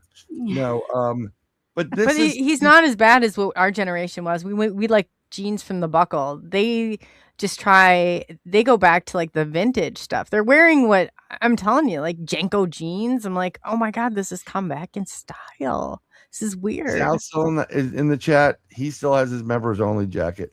Dale, it's coming back. Don't let go of it, bro. It's coming back. It's probably back. You just don't know. It does like a 40-year cycle, but again, going into, we're talking about babies and how they react to other people and how we react with them and the feelings that they elicit, like the really cool stuff. And talking about kids and gifted programs, and all of us this is why we are part of the gifted and talented program. You know what? It's not a good thing though, Bryan. What they did was not a good thing. Nobody should have their kids. Parents, I always say, stress the importance. This is still going on in your schools. There's nothing that has stopped this. They're just starting to come out, and there's more awareness on what was done to some of us. This is not an honor. This is not a badge of honor. This is scary, but it is true, Bryan, because they are trying. That is, I think, a symptom of something even more, or characteristic. And that does say, and I agree, like your thought patterns and like you are brilliant, absolutely brilliant. But when the government's monitoring it, that's when there's trouble. Because that's why you can remote view like you can, because that's a part of it. That's what they were looking for. Yeah, you don't want the government involved in anything. But again, I think what we do and what we're doing, and the reason why you have a show and Maya has a show, I have a show, and some of us that are gifted in that capacity of not having shows, but we have third eyesight, we remote view, psychic, whatever you want to call it, intuitive. We're light workers. We are what they don't want around. Right. They don't want you freely telling everybody, COLEY. Question everything. Do your research. don't use Snopes, because the husband and wife couple that formerly owned it, there's no way in hell they knew everything that was going on and followed their money trail to George Soros and the Democratic Party. I'm just letting you know. We are telling more truth than people are prepared for, and some people they're gonna latch on and go, wow, that was awesome, and I did look into it and she's right. And others are gonna be like, yeah, she's really pretty, but I don't care about the politics. Or she's batshit crazy. I was getting to that one too. Or yeah, she's batshit crazy. I know my crazy, I say. Right. Or, and then it's just like people like, oh no, because you say party A versus party B. Well, no, they don't know what they're talking about. They're brainwashed by the media. I'm telling you, what's going to happen is this. We did it on the prediction show. I predicted that, and this started happening a bit, the same craft is going to be seen globally around the world in 2026. It's going to go to Moscow and China and all these spots, and it's going to be caught on television. There's no way to miss it. And it's the same craft as was in Russia and Europe, everywhere. And I believe this craft is going to take over airwaves. And greetings, Earthlings. We are blah, blah, blah. We have been here for X amount of, for millennia. And they're going to give you the disclosure that people wanted. They're going to tell you your government's been lying to you. We've been working with them for X amount of years. They have all this information, and we will retrieve it for you, because none of these computer systems. Is it going to be Blue Beam, or is this legit? I think some people within the government are going to try to use Project Blue Beam, which is 8D9D technology, which if you saw the holograms that they can create, I'm telling you, you wouldn't know if it was real or not. It's, literally standing next to it, probably no more than 3 feet from it, you could look at it and it would look like, oh my God, I think that's Coley Weber.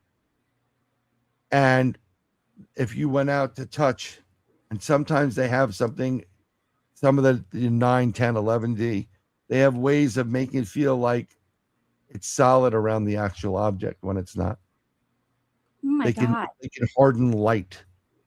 It is the craziest thing in the world. If you can go into an airport, right, with your ticket, and every single person that crosses that threshold is going to see their personalized, they have it right now in some airports, see their personalized flight information, their name and everything. And this is congruent with like 100 so plus people. That should scare people. Yeah. I mean, and everybody sees it different. Like, that's scary to me. Yeah. I had to fly out to St. Louis because they did a benefit out at Emmaus Asylum in March, and I don't like to fly. I hate it. It could be a control thing, but maybe it was my trip to Arizona, and the flight dropped about 7,000 to 10,000 feet, and the bag comes down, and you're like, motherfucker, we're going to die. Pardon the French. We are going to die. And my cousin has. Oh my God, my ears are burning, Brian. I'm joking. She's like digging her nails into my land the plane. I'm like, fuck the plane. We are going to die right now. It's like, and people are screaming and crying, and it's crazy. But you had to go look in this little thing, and so they could take your iris. I don't want you to have my information, but they have it. They have it every time you do something. At the airport now? Are you saying they did an eye scan of your eyes? For why? What? Because facial detections. The eyes are the windows to the soul. Well, yeah. And also, detecting. Why? I'm not unlocking a safe that I need to get into. Facial recognition. That's where they start. That's where they're starting. Yeah. So they've been using retina scanning for forever. Mm-hmm. And now that when you go up there, what's going to happen is, this is great, because I don't fly. I give them my information, my license, and they look down, they put me in the system, and it says incomplete. And they go, can you put your just look in there? And I look in there, and they go, okay, you can go, because then they recorded my irises with my license. Oh my God. And they'll do it again, like, yeah, it's a surveillance state. I can't fly because I won't go get my star, and I don't know how long I can hold this. I've been doing it for quite a few, and it's come down to a point. I'm like, I can't go anywhere because I don't have this freaking star, and I don't want to adhere to it. But I'm coming to like a point. I'm like, or whatever. Yeah, I do. I have my So I guess I could fly there myself. Do you know how much it would cost? Well, Coley, get it, and we can all take your plane. It'd be a Cessna 172, which is not. It's a prop plane. We're not going anywhere too fast. I mean, you're going about. You're lucky 80, 90 knots. I mean, you rotate it like 7. It's not that it's like 5 seats. We'll all be awfully crammed in there. But I can fly really bring luggage. No. And if you but you gotta wear some extra layers. This is where if you want to reveal your weight, don't go on one. Hold on. How much do you weigh? None of your business. You're not getting on the flight. You're not getting on the flight. You know what the crazy thing is about pilot license? Mine doesn't have my picture on it. Really? It does not. No, it just says the FAA has my legal name on it. And I have to carry it with a medical because you have to have your first, second, and third, or third. Third if you're not flying with any passengers. Second is usually what I carry. Right. But you have to have a medical by the FAA examiner, which is always somebody separate than your doctor. Everybody knows that.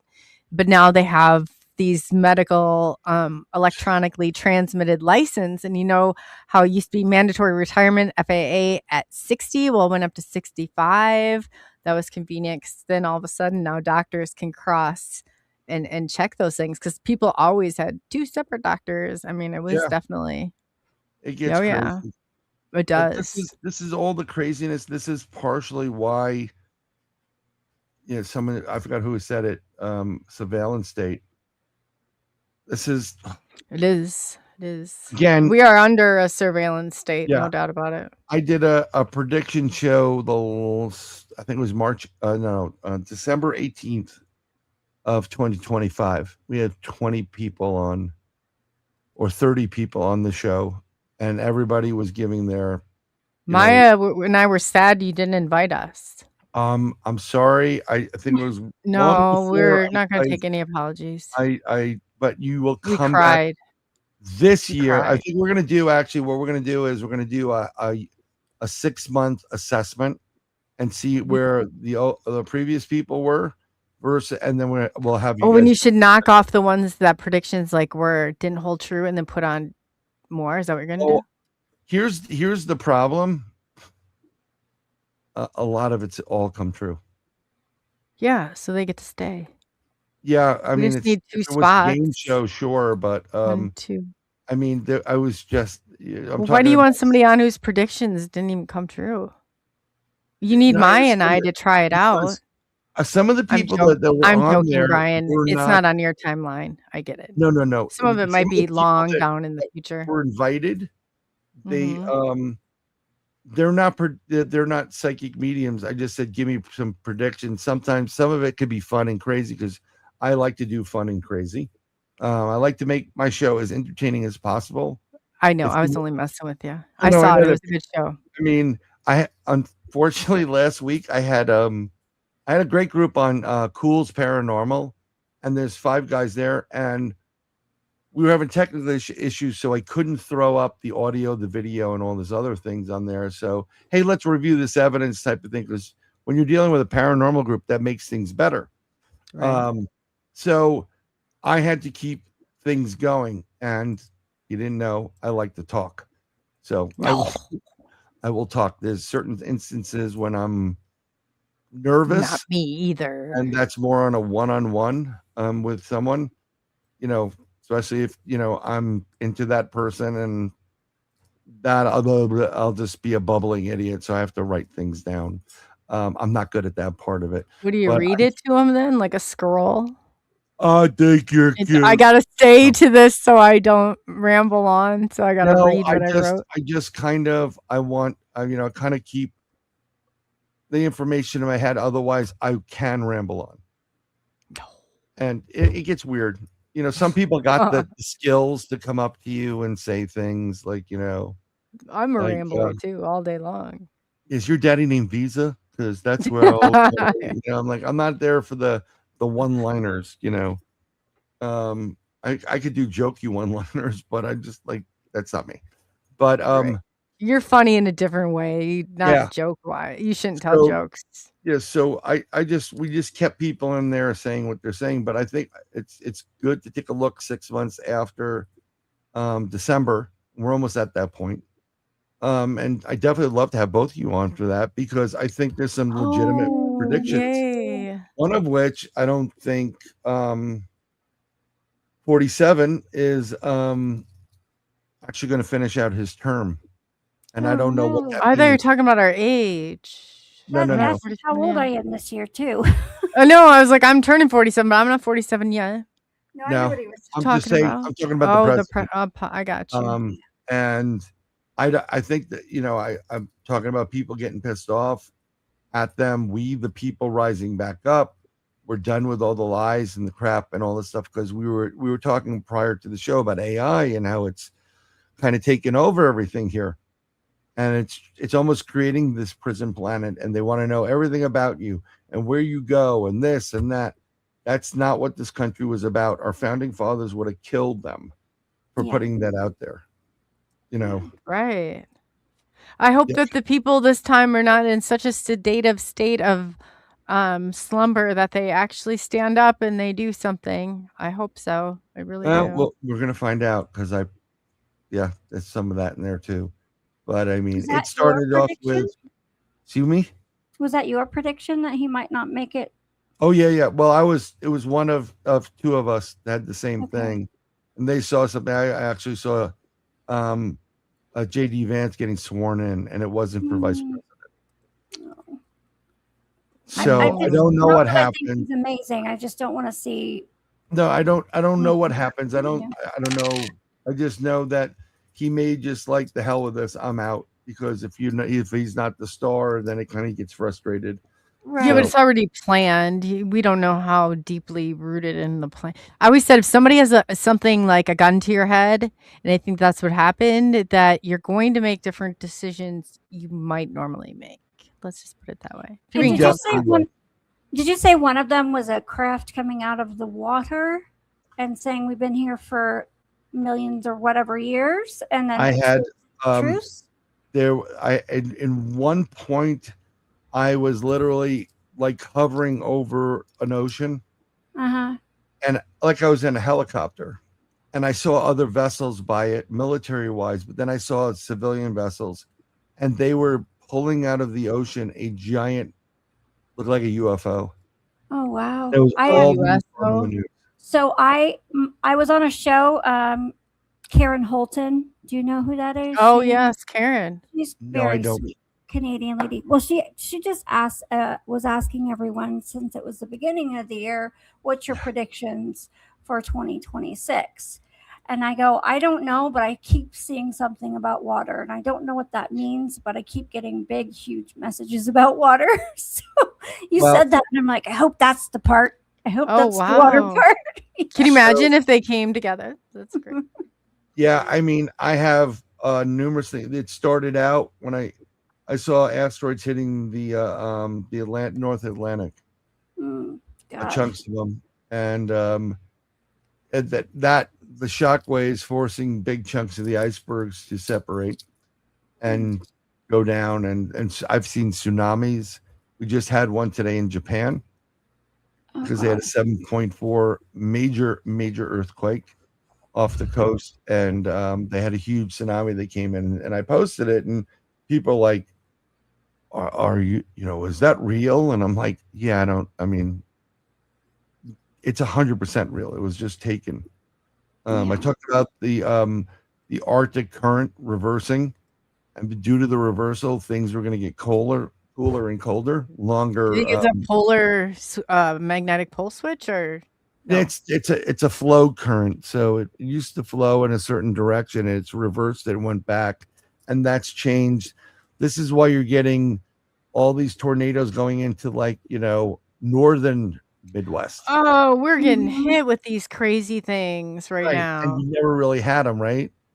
No, I live in Tornado Alley, but not like this. I mean, this is getting but last year I had the floorboards lift up and I swear to God, I am traumatized ever since. You had the floorboards. Yeah. It was like, oh my God. I thought we were goners.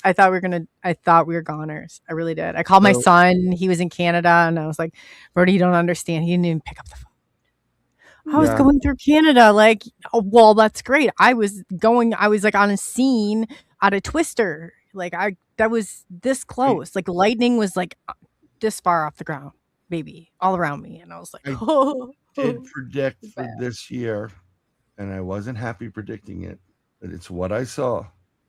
The largest tornado ever recorded sweeps across the Midwest and South. No, not in the Midwest. Send it somewhere else. It comes from the East Coast, goes down around North Carolina, and it just sweeps across, and then it goes down south. Oh my God! And it's the largest tornado ever recorded. Have you ever heard Brian? You've been in a tornado, haven't you? 5 of them. The noise. Yeah, it sounds like a freight train. It's really weird. Give me an earthquake every time. I've been in earthquakes too. They're not much either. Give me an earthquake. That's it. Yeah, but I have the other day. I was gonna see if I could pull it up. It started to sound like that sound, and at first I was like, "Where's the truck coming?" The first time before the floorboard started lifting up, because it sounds like a train's just like rolling right down, like is right outside your house.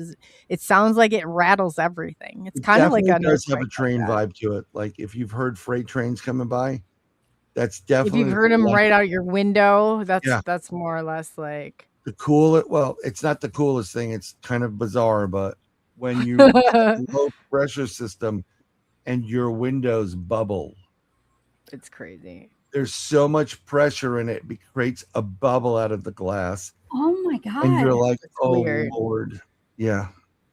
It's really weird. And then you see stuff like leaves will go. It's like they'll move back and forth. Like I'm like, that's not supposed to happen. I was driving my 92 Acura Integra up to Maine, and I was in Worcester, Massachusetts. It's at night, and I'm trying to get to. I came off the Mass Pike, and I'm trying to get through Worcester to get onto 95 North or 91, and the sky is turning green, kind of like the color of your microphone right now on my end. And I'm driving and the car is, kind of just keeping on the road still. And out of nowhere, everything starts to blow horizontal. The next thing you know, I had to brake for a second. Had I not broken, the 2x4 that flew from my left side horizontally to the right would have probably hit me in the head and killed me. It's insane. Is it not insane? Some of the close calls. My son was out there one time with a cat. He's like, I'm not coming in until I can have the cat. I was like, bring the cat. I'm like, tornado wiped out the city before us and right after us. You can see the funnel clouds. I was like, oh my God. Last year, I'm literally interviewing. I set up a meeting and interview, a phone interview, video conferencing with a tarot card reader that I wanted to get on my show. She's really good. Her name is Marina. She's out of New York Oracle. So I've been messaging, and everybody's like, do a reading. So I did a reading. I did a 30-minute reading because at least I can talk directly to you. Like, what cards do you want? Like, screw the cards. I want you on my show. This is my show, whatever. But I'm sitting there, and as I got to this, I left my complex, went to a gas station a couple miles away. In Florida, everything's a couple miles. And as I pulled up, I was getting gas, and I saw the rotation in the color. Oh. And I parked my car over there, got my beverage, and I got, guys, I know the guys in the gas station. I'm like, you may want to pack up that stuff outside. You're gonna have a bad storm. He goes, we'll get some. And I'm like, bro. People say you can smell a storm. If you're from you can smell it. It's in I told him, I'm crazy. Like, you're getting a tornado. Bring your shit in. So green, like the Wizard of Oz. The Midwest is a fucking Wizard of Oz. Exactly like the Wizard of Oz. If it gets green, the bubbling windows. That's like weird and magical. Oh, you'll feel the pressure. It'll And the be green. super cold. It's the weirdest. It goes, yeah, we dropped 40 degrees. I'm just trying to see if I can pull this up. In an I've instant. heard hear that the- green shows up when something catastrophic with the elements is about to happen in other places too. Yeah. I'm trying to see if you can hear that. I'm trying to pull up that because you're gonna, as soon as you hear this noise, I'm like, oh my god, this is crazy. But it's like this, it's shaking everything. It's like, I was like, this in the, here I had Brody drive. I was like, oh my, and I couldn't stop him. He's like, we're pulled over on the side of the road, and I was like, oh, this is great. What am I gonna do now? Like, that's what the inside of the house sounded like. It was the inside? Yeah, no windows were open. That's Oh, hail.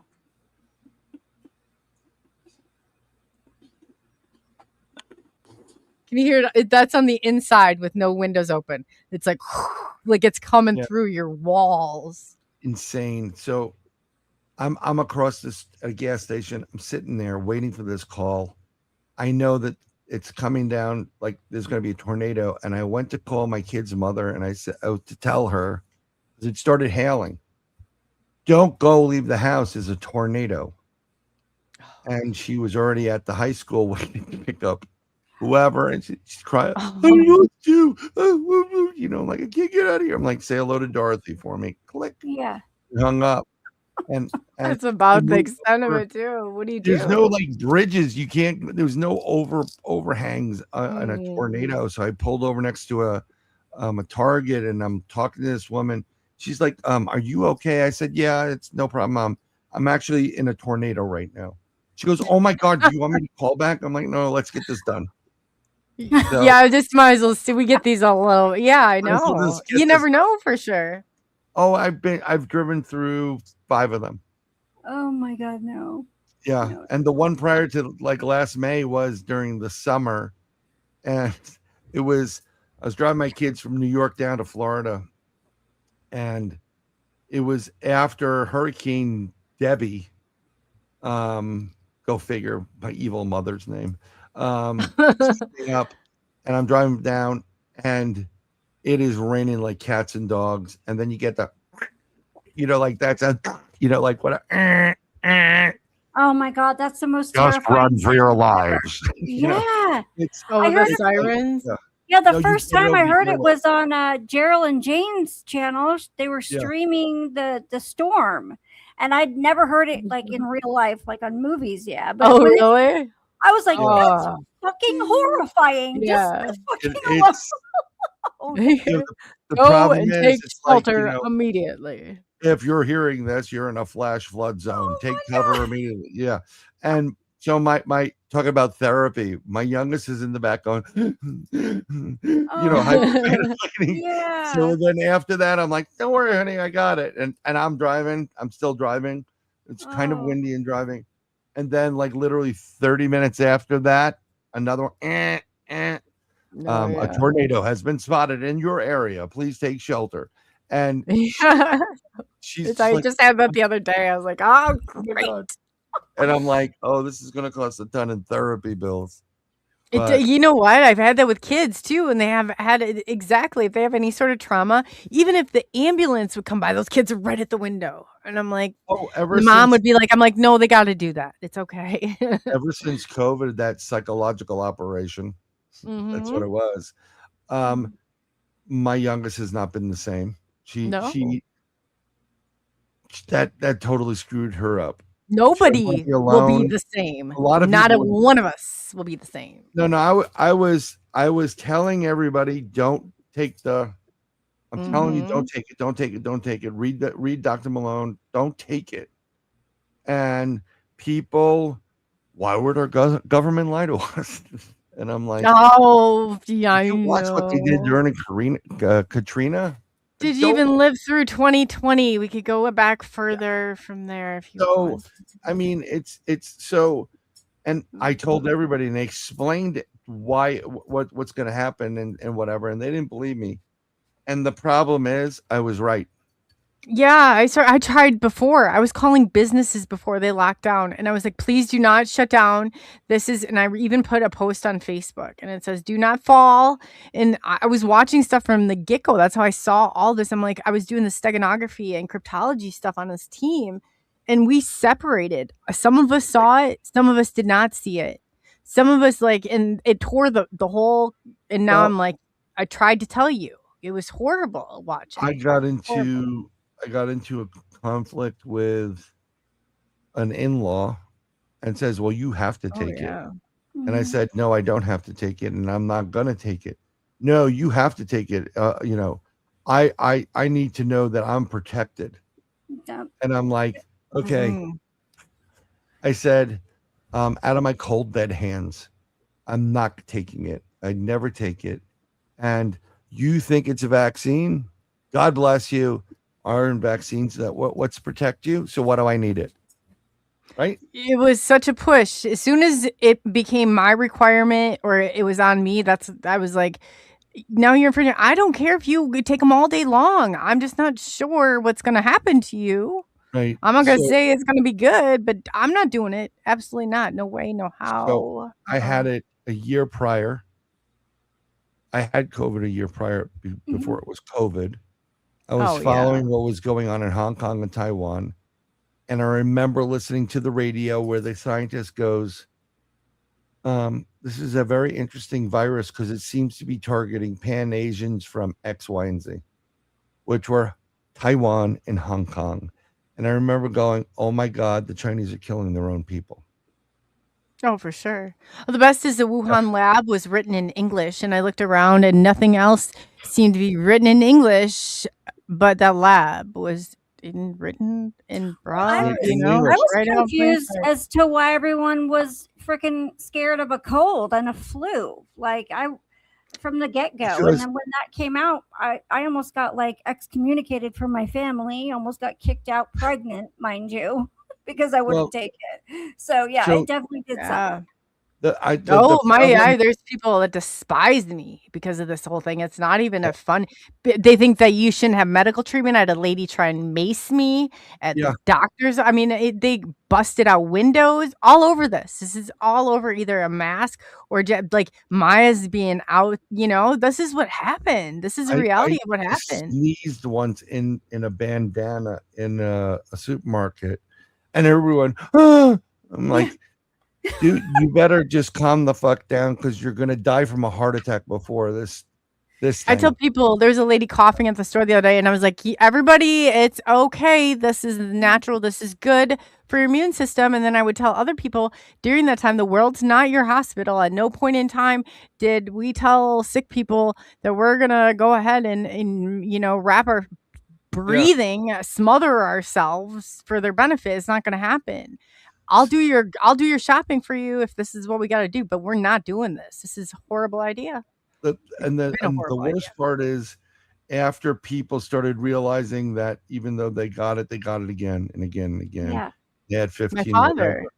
Right. I always say to people that are just obnoxious online, I'm like, you sound like someone who had 15 boosters. That was my tagline for them. But look, people did with whatever education they had, and they didn't research any more of it. Yeah.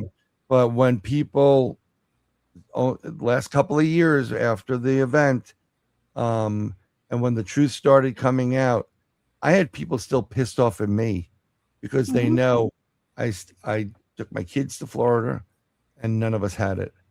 And they were pissed off because they made. I sent my kid into the school and he was the only one that didn't wear a mask. They tried to lock the whole thing down and we prepared and he went in and he fought for it. Imagine you that. can do that. They can't make you do things like that. No, but they tried and that poor kid, but he did it. I don't know. It's a bit craziness. Bluetooth in the cemetery. I'll tell you quickly. I just saw that. There was an individual that went during the C event, and there are all these rumors going around that some of this has Bluetooth signals in the injection. And they were in a cemetery and they were walking around with a Bluetooth sweeper on their phone. So what that does is it'll sweep the area and it'll kind of track if something with Bluetooth comes in, it'll go beep, and it'll tell you what the name of the number of the Bluetooth is, and if it moves, whatever. And why would there be anybody in the cemetery to have Bluetooth? Oh my god! At night. Well, there were, because every place that had Bluetooth popping up was a brand new grave. Oh my god, nanobots. Yeah. Yeah. Yeah. Yeah. I saw it at the Y. Well, everybody changed too. Everyone who got it changed. And my mom didn't get back to normal till she had a fucking stroke and almost died. Sorry, Mom. I don't know if you want me telling people that, but no, it's really interesting because my father-in-law had a stroke too. Yeah, and eventually she has massive heart problems, had a stroke, almost died. Yeah. Now she's like, "Fuck, MIYA. I'm sorry." My dad's got a blood clot in his leg, and he knows. I said, detox. It's not the same. He's holding, and he's like, "Oh, my doctor said it's normal." I said, "I'm sure he did say it was normal." Yeah. Since when is that normal? There are certain protocols out there that you can take supplementary wise, and that will help to reverse some of that stuff and get that out of your system. I take a borax baking soda and because I swear to God, and apple cider vinegar bath. I do. I soak in this, and I swear by start drinking some hydrogen peroxide. You know, well, bleach. I just posted this on Facebook today. That what I said you're in the money category. There is an extreme demand for unvaccinated blood. How about AB negative? I'm even rare and not vaccinated. I'm not giving or O. AB negative or O, unvaccinated, like, let's go. Or like, what is that show? It feels like Handmaid's Tale. Handmaid's Tale, right? Is that the show? Watch that. I don't know. The Handmaid's I've never watched Tale. that. You've never seen that show? No. It's wackadoo. Something happens. Pretty much almost all the population goes sterile, except for a certain amount of women. And they're kept to keep procreating. Oh, okay. Yeah. I know the premise. Mm-hmm. Yeah. Kind of sounds like. I mean, it's not that extreme, but it feels like that's what it's leaning towards. Yeah. I mean, somebody's talking about the apple cider vinegar. It only activates the baking soda. That's why I put it in there. But yeah, you don't need a lot. Another thing, remember when they had the bird flu going around? Yeah. Pops up every once in a while. Yeah. N1H something. HGS. Yeah, you want to eat a lot of coconut, virgin coconut. Okay. I heard tobacco too. That a little bit, but that'll get you sick. But virgin coconut, like coconut oil or the solid. Oh, I bathe in that too. I swear to God, I do. Consume I make medicine with that stuff. Yeah, you can do that.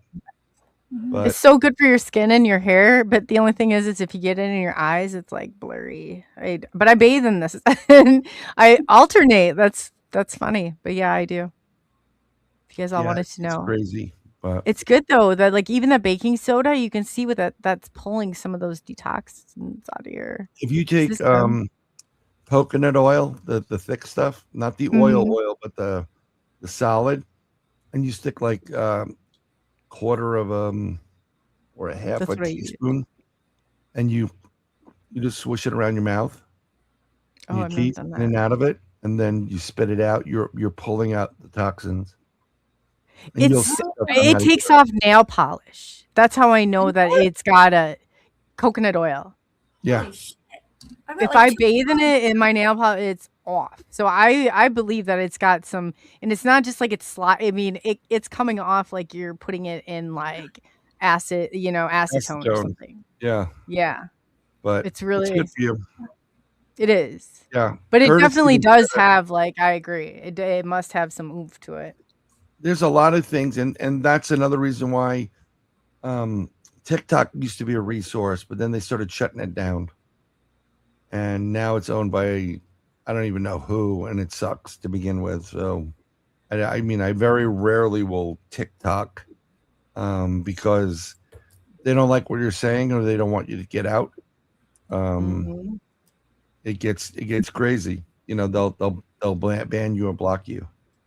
Yeah, coconut oil is really, really good oil. And yes, got who it was, but the U.S. is a little bit crazy now.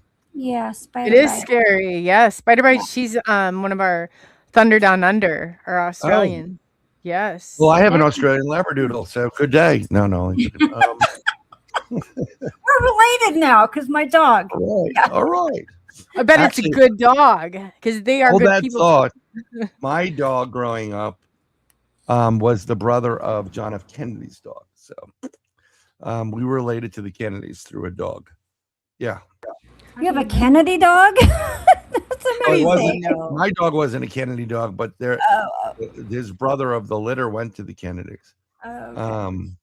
And my other claim to fame, my dad sold the Jennifer Flower pictures to the Star, his client. So I'm like, look at this, Dad. You just brought down a U.S. president. Way to go, big guy. What's a Star? What is it? Did he sell? His client was Star Magazine. Oh, National Enquirer in the Star Magazine, and the Star Magazine was the magazine that broke Bill Clinton having an affair with Jennifer Flowers. Pretty much destroyed his presidency. So your dad he broke that story? He was the paparazzi. He sold the pictures. Ah, no way. Yeah. That's where you get it from. You're investigative. No, I mean, some of the crap that goes, I pay attention wherever I am. You pay attention to a lot of stuff, though, in very, very acute detail. Well, you probably do the same thing. I've had more conversations with you than MIYA. No offense, MIYA, but we're kind of like, I can have 10 different conversations taking place. I'm pulling it all in, but I'm actually not really paying attention to your conversation unless certain keywords pop up, and then I'm like, then I'll pay a little bit more attention. But yeah, I do take in a lot of stuff, and when it's important, I think you hear these things or you're tuned into it because you're supposed to. Some people, a lot, Brian. I've always come to you with some of the most perplexing, and I'm like, Brian, and you've had some really extensive talks that I really appreciate. And I'm like, well, do you mean this or do you mean this? If you mean this, and I'll give you the back and forth. I do know a lot. I'm not a master. I'm not a what is it? Johnny of all trades, master of none. Jack of all trades. Jack of all trades. No, you know a lot. You know a lot. I think Professor is the perfect name. Professor. Yes, Professor. Isn't that what Al calls you? Yeah. Oh, he just made it up because I called him the Pod Father because he's always on a podcast. He got pissed off at me, but the thing is, I think I don't know because I've been doing this my entire life, but I don't know what of the information that I have, how much of it was sought after by me versus overheard by me versus it just downloaded. Do you understand what I'm saying? Mm-hmm. And you know what, Brian? Can we do a part? Because we should have gotten through with this, but we need to do a part 2 on some of the techniques and stuff. We can definitely do a part 2. And I gotta be honest, I gotta go in a couple of minutes because otherwise my Australian thunder from down under is gonna leave a biscuit. Well, can we do next week? Because I think it's important because there's some techniques I just heard Spider-Bite talking about, the ringing in ears, which can mean communication. And there's some tools by interlocking that you can do to tune that in. So I think we should do a show about some of that stuff. I'm traveling on Saturday and I won't be back for until the 5th of May. I'm going to a conference. I'm going to do some filming and stuff. Let me see what I got, and I'll contact, I'll do it in the chat with you and see if I can do it from where I am because okay. Yeah, I'm probably going to be in Central Time at that point, and hopefully we could do a different day too. I'm just saying MIYA's on a Monday, so no, not a problem. No, I definitely would do it whenever MIYA was on. So, and we can get that done. So let me just figure it out. Cool.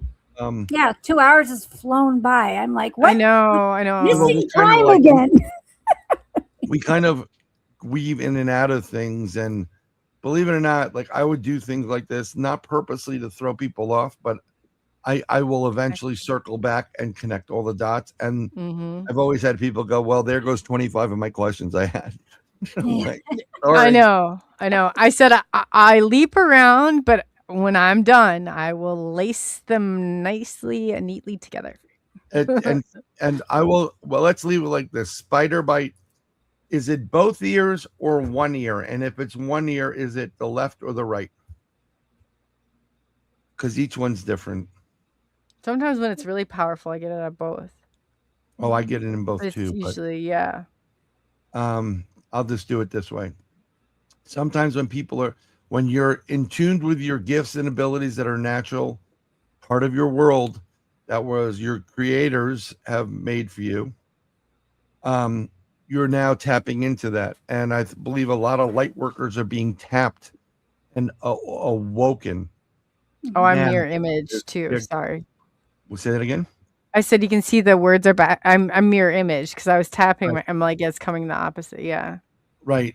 Well, I have you the proper way when I'm seeing you. I don't know why. And then the other one is mirror image. But sometimes you get tapped on that. If you've been abducted several times and they give you a little signal they're coming, you'll get a ringing in the ear. Sometimes also when others are trying to communicate with you telepathically. So I think that's what they're trying to communicate with you telepathically, you'll get a ringing in the ear and you'll kind of get like a pressure as if you're going ground pressure. No, in the ear, like you're underwater. You know when you dive down and like that kind of like popping. Yeah, like that pop before it pops, but it's almost like suction. Yeah. Oh, she had a nightmare last night. Okay. You may you have to go look into the nightmare and see what it was. Write it out and see if there's any basis of what you experience and upcoming events. Because you may be getting downloads in the middle of the night which are predicting certain things happening. And let me tell you, when they decide to wake you up and give you these things, it's not like what they care if you want it or not. You're supposed to have, and then over time you'll keep getting it and experiencing it, and it'll just take you longer to come to the terms with, wow, this really sucks as a gift and ability, but I have no control over it. So when I get ringing in the ear, usually the right ear, there's a UFO above my head. Oh, the right one for you is a UFO. That's one I always like. One for me is UFO. Left one is usually someone talking shit about me. People when it gets really like I've gotten it before, you can tap it. I don't know exactly what, but you tap into it. I'm assuming it's other people communicating with you. They're talking about me, and then I get little drips and drabs. I don't care what people. I do not sell a product. Yeah. And I always tell everybody, and I'll tell you again tonight, don't believe what I'm telling you. I want you to go do some research. Yeah. And don't use Google.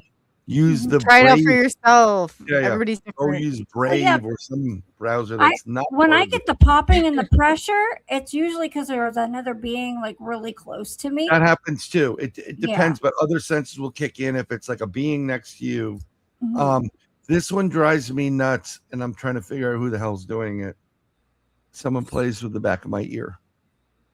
You just touch it. And I'm like, can you please stop? I get that with my nose. Something plays with my nose. I have a feeling it's, for some reason, I have a feeling it's my grandmother, but I'm not sure. One of the coolest things was I did a round table one night in New York in my apartment that I had. I'm 7 stories up. That's 70 plus 10. It's 80 feet above the ground. Oh my God. I'm in a railroad kitchen. Okay. It's a railroad kitchen. And there's no other place to do my interview. So I'm sitting by the window because we close off the kitchen. And if I want to have a cigarette, instead of going up and down, whatever, we have a fan blowing out so it doesn't keep it in the house. And the kids don't come in there anyhow. So I'm sitting there. Behind me, I have a sheet behind me and maybe a foot before I hit the ledge where the window is. And I'm sitting there and I'm looking at my friend Justin, another person, this other person who's there, who's friendly with. and we're talking about something, and then she does this. She starts doing this, getting real close. So I keep talking about whatever. And at the end of the interview, I said, what the hell did you see? She goes, oh, you caught that? I'm like, it was like you were coming out of the camera. She goes, which was really interesting. He said, while you were talking, this extraterrestrial came out from behind you on that curtain and looked around, and then he came out to one of your sides, looked at you, looked around, and then went back in. So I had an image in my head of what she's talking about. I didn't tell her. I searched for it. I said, was this it? She goes, oh my God, that's the exact one. I said, that's a tall gray. And before you said that, I knew I felt them. They were in the area. Paying attention. 70 feet up. He just That's appeared. awesome. Yeah, it's really weird. But, everybody, no, but that's awesome. That's what's awesome about this group is everybody's got their little, I call them little like superpowers, or like I said, when you go into Super Mario Brothers, you know how you get your upgrade, like what you level up. Yeah, no, you do. Yeah, I was like, you level up at some point. Sometimes you, yeah. Oh yeah, it is you grow up. Yeah, I have the Mario Brothers theme to one of my kids, and when it goes off, I'm like, hey, what's up, Luigi? And look at how they all have their own little like ability. Like the princess, she could float, further. Yeah, I don't know what Luigi could do. That little dinosaur thing could move a little faster. I guess Luigi had like super speed, didn't he? If you got him going, possibly. But we can ask Al. He's Italian. You should know what Luigi's doing. He's nuts. I'm telling you. No, he's crazy. But yeah, I'll definitely let me look at my calendar. I'll tell you tomorrow. I got to go to a meeting for my daughter in the morning. It was so nice to see you, Bryan, and catch up to you. I appreciate it. Next time we'll stay. I promise I'll stay on. Stay on topic. I know. I just can travel, and it's no, me. I'm talking about me, not you. I'll tell you, but the feeling that you guys are having, I was actually having that. I think it is a transit into Aries, and some of us, depending on your sign, if you're one of the cardinal signs. Yep. I'm a Taurus. Yeah. Well, this should be a good time for you, money wise, by the way, Taurus. But I'm a Cancer, so and it's supposed to be really, really good coming up. So sometimes I'm Aries, so hopefully Aries is for Aries. Yeah, it's a good. It's going to be You're better. Bankrupt next week. Yeah, it's going to be better for you, but I definitely take some validity of astrology and into the equation of what's going on. I mean, someone asked me like, what about this guy? I said, what's his sign? And because I saw them butting head. She goes, oh, he's and he goes, what are you? I'm like, oh, Capricorn. I'm like, it's not gonna work out. Ram. Yeah. Oh, yeah. And exactly true to form. It was exactly what took place. And that's stuff you don't want to be right about. It's like people think, I'm like, you don't want to be right about some of this stuff. I wish I don't want to be right about a lot of stuff, but yeah, it's a lot to carry. And I'm not doing it, and I'm talking freely. I'm not doing it to promote me or whatever. I know that one of my jobs is to literally stop people from taking their lives, and I've done it dozens of times, and it's tough. I've heard your testimony about some of it. You're a very empathetic person. Like you carry that empathy, I've been there at that point where life's got so dark that I don't want to be here anymore. But tomorrow, give yourself that other day. Tomorrow's another day. You never know where tomorrow will take you or what will bring. So you have to keep. It's tough at times, sucking it up and going. I believe people that do take their lives, no matter what, were meant to. That was their path. And it's upsetting for many people. But if I can help and stop someone from doing it, I'm going to do it. And everybody that I became very friendly with a couple of them. And I literally I told somebody, I'm like, dude, say the chorus, XYZ is going to happen. It's going to get better. Tomorrow's another day, blah, blah, blah. And I knew something else was coming up because he was like, hey, happy birthday. And I'm like, dude, you know my birthday wasn't today. Just if you want to say something, just say it. And this is the person I had on the phone that I had to tell, like, listen, I got a guy on the phone and he's going to kill himself and I'm not getting off the phone until I stop him. So, and I did. But I stopped him. But he goes, you were spot on about everything. You've always been right. Never really doubted you. And you're the only one that listened to me. You literally saved my life. And I'm like, well, that's my job. I'm going to do it. So what? You're a good person.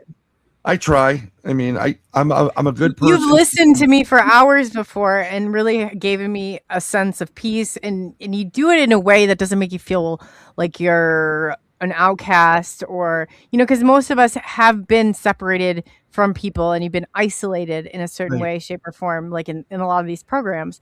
Like you didn't make me feel like that at all. That's a really big strength to do. And I've always appreciated that. It takes a lot to admit to something. And I'm not, if you ever tried to stop smoking and you slip up, and then you always have that one person, well, I thought you stopped smoking. But I'm like, okay, that's not how you treat with people. You just go to them like, oh, it's okay. Don't worry. Just get back on the horse tomorrow. That's what I do. I'm trying to take the more proactive, like, well, we'll just pick ourselves up.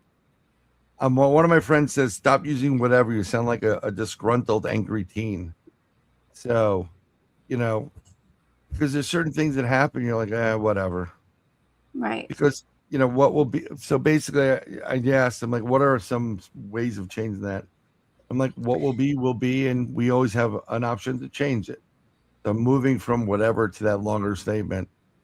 This is human. You're having a human experience. You're going to mess up, Yeah, well, I mean, I have been using it, well, it's also because I've watched people on English TV, whatever, the way they... They could say anything and it sounds so sophisticated. I'm always it does too. It does. Some of it does.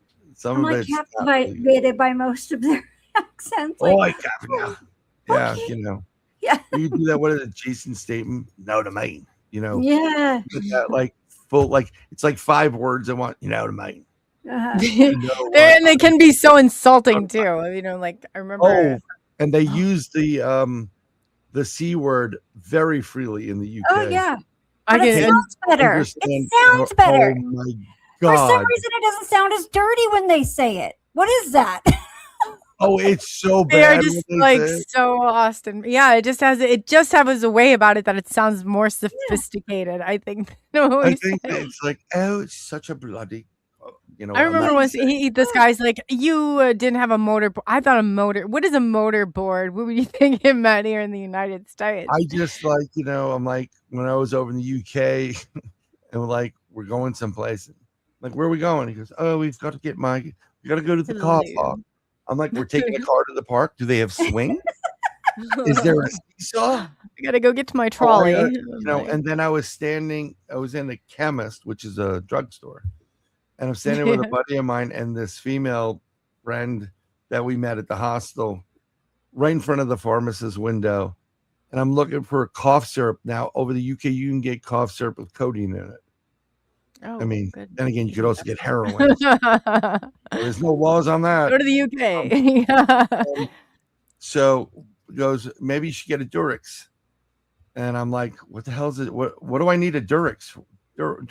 And the pharmacist starts laughing and she's whatever, and I'm like, oh, what the bloody hell? What would I say now? Yeah, Durex is the name brand for a condom.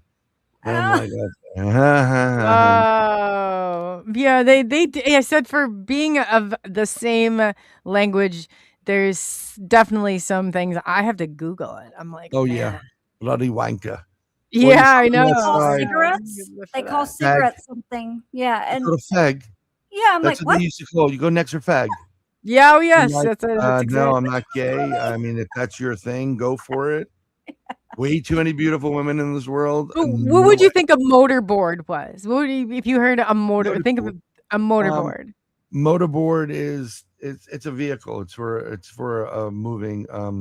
No, it's not. It's not. If the chat knows what a motorboard is. First, the guy told me I needed to go to university, not the university, because they say university, where you get a motorboard. It's like a bus. Oh, you're no, talking it's about a this? cab. No. That's I've exactly heard motorboard use it for. I've heard it used not for, in the English language, a motorboard. And I said, I have a motorboard. We even get them in high school, and I have a graduate degree, so I've had 3 of them total. And he said, "Oh, I see you're institutionalized." Like, well, it's really different over there at university. I mean, it's no Harry Potter moment, but I thought everybody thought it was if you can zing me like that many times, more power to you. Yeah. And I know that this is, if you do this to somebody in England like this, instead of doing this is peace, and this is FU. This was done because during the French-English conflict, the French would capture English people and cut the 2 fingers off so they couldn't use their bow and arrow. So that was a way of saying, I still got mine. So I always tell my daughter, like, if anybody gives you stuff and you want to give them the finger, just give them 2 of them. Yeah. Same thing. So it comes in handy. No, that and Hunger Games, huh? Oi. I get that. Oi. Yeah. Someone said wanker, Oofta. There's a scene in Dirty Rotten Scoundrels where Steve Martin's in a wheelchair and the characters, why don't you get up so you can dance with her? And 2 English guys are behind there like, oi, get up and dance. Someone ought to smack him one. That scene. Yes, hit the like button. Blazer, thank you it was a pleasure meeting you. I'm going to go now. Yes, Brian. Thank you so much for coming on, and it's always been a pleasure. It's nice to catch up, and don't be a stranger. But seriously, I'm not a stranger. And we'll plan a part 2, and we will actually do what our description says. No problem. I need it today. It was MIYA. I'm not sure about you, but it definitely feels so much more grounded. And well, I mean, when you said let's talk about contact, and I'm like what? And you're like how you make contact, and I'm like, well, normally I would start off with, can I buy you a drink? And then what do you talk about after contact? I'm like, well, if you're really smart and you're caring, you move the towel away so there's no wet spot. But that's a totally different contact. I told that to Al. I said, this is what she's going to talk about. And he goes, you're fucking crazy. You did this. You came on with Al. Let me tell the story real quick. Oh, that was you made, he was talking about his sighting or something. What was the joke that you made? And then you disappeared. And I was like, he just clicked right off. Yeah, just gone. Yeah, because I threw the one-liner. Oh God, what was it? I forgot what it like. I think you were saying like I had to say it blinked out. Watermelons. It had something to do with watermelon. How big? What size melons did your sighting have, or something like that? It was so innuendo, right whatever. And I had to throw that. He set up the line perfectly where I just like. I do that all the time. And then he's off. And I was like, where did Brian go? Yep. You guys, you should have the wrench crew on here too, and also Kenny Momo.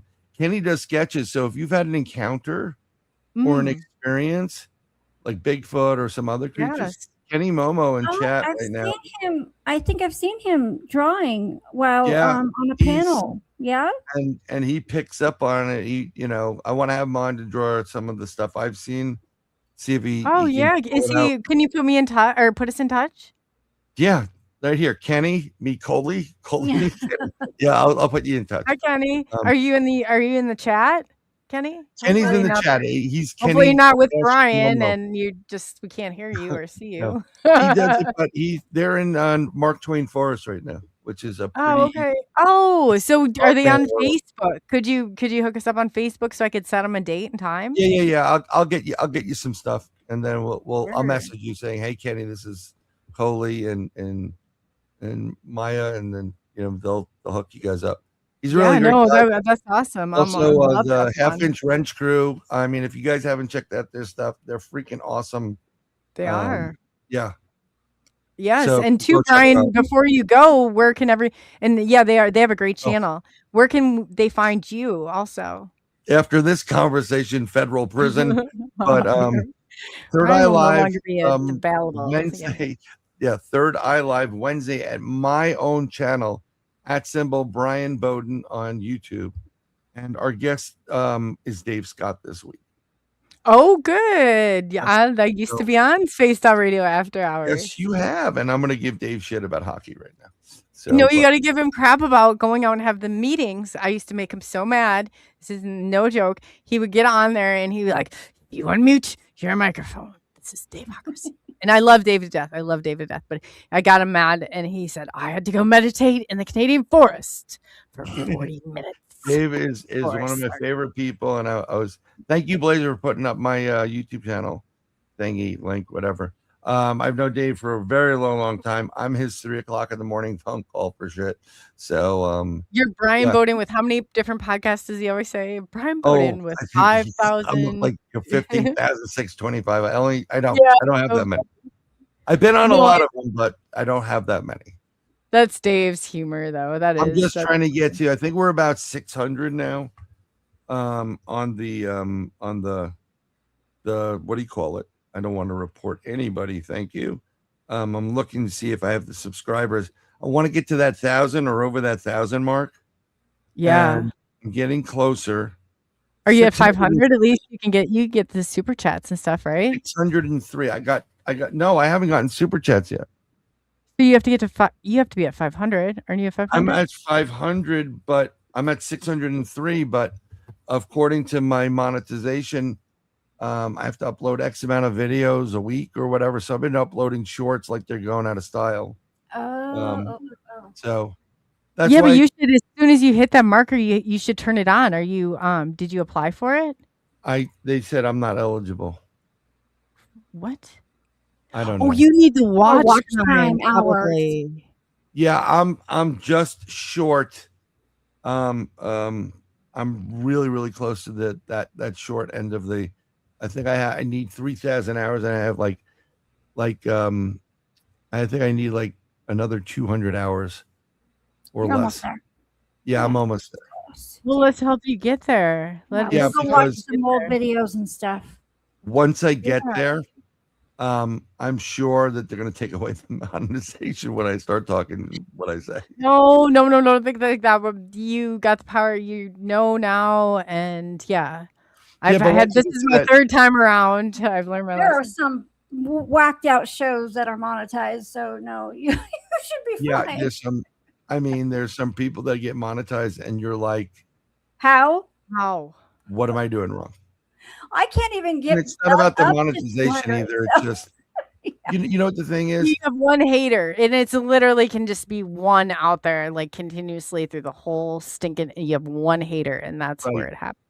So it's not about the monetization as much as once you get over that threshold, you start getting more and more people coming to your show because they actually the algorithm promotes you more to their other people. So I really want to reach the audiences, and I make my own T-shirts and all that other stuff. I sell some stuff, so here and there. Oh, that's cool. Where can they find that at? Well, I'm doing that. We have a company, but I'm doing my own stuff under Bryan Bowden Design, and I just made I made a bunch of T-shirts for people. Some of my designs. I have a Ventian man. That's the man that looks like they're doing jumping jacks. Michelangelo. I did that with Bigfoot, with the dog man, with extraterrestrials. So I made the same thing, but I have a dogman there, a Bigfoot, individual ones. I do a lot of that stuff. So is it on a website or they contact you directly? I'm in the process of fixing my website. They'll be on my website, but I usually bring it to conferences. So, I just do logos and all this weird stuff. And you have a vinyl cutter, or are you doing it? No. I have I have a screen printer up in Yonkers, New York, and then I have I don't have a vinyl cutter because vinyl is not many people are using it anymore, and now it's less expensive to individually print up those letters themselves. and have it printed versus vinyl. Yeah, I have a vinyl cutter and a press, so I know, and it's very intricate work, like to get the. It's very intricate because if you're using, it depends on like if you want to do 2, 3, 4 colors. Yeah. You kind of have to do overlays, and then it gets to be a pain.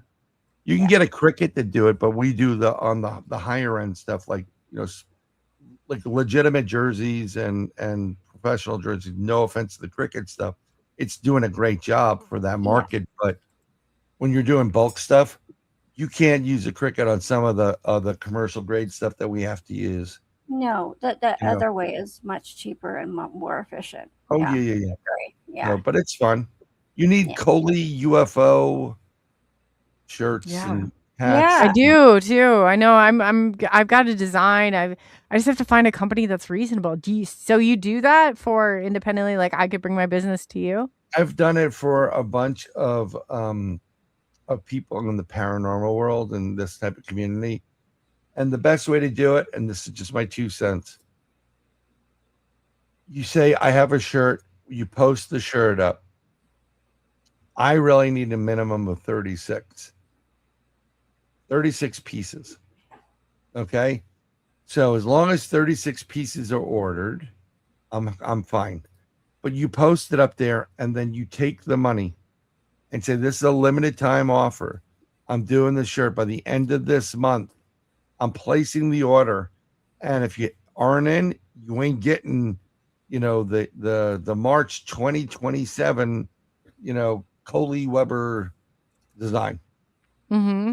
And then once you get it, you say, I need 30 shirts. And there's wiggle room there. I say, okay, cool. This is the price of the shirt. But I tell you that beforehand. Let's say I charge you $15 to do a shirt, just making a number up. Full color front, back. You sell that shirt. T-shirts go for $30 now. Just telling you. So you can easily sell it for $20, $25, $30. You can. Do you have a mailing service too? Could I buy them and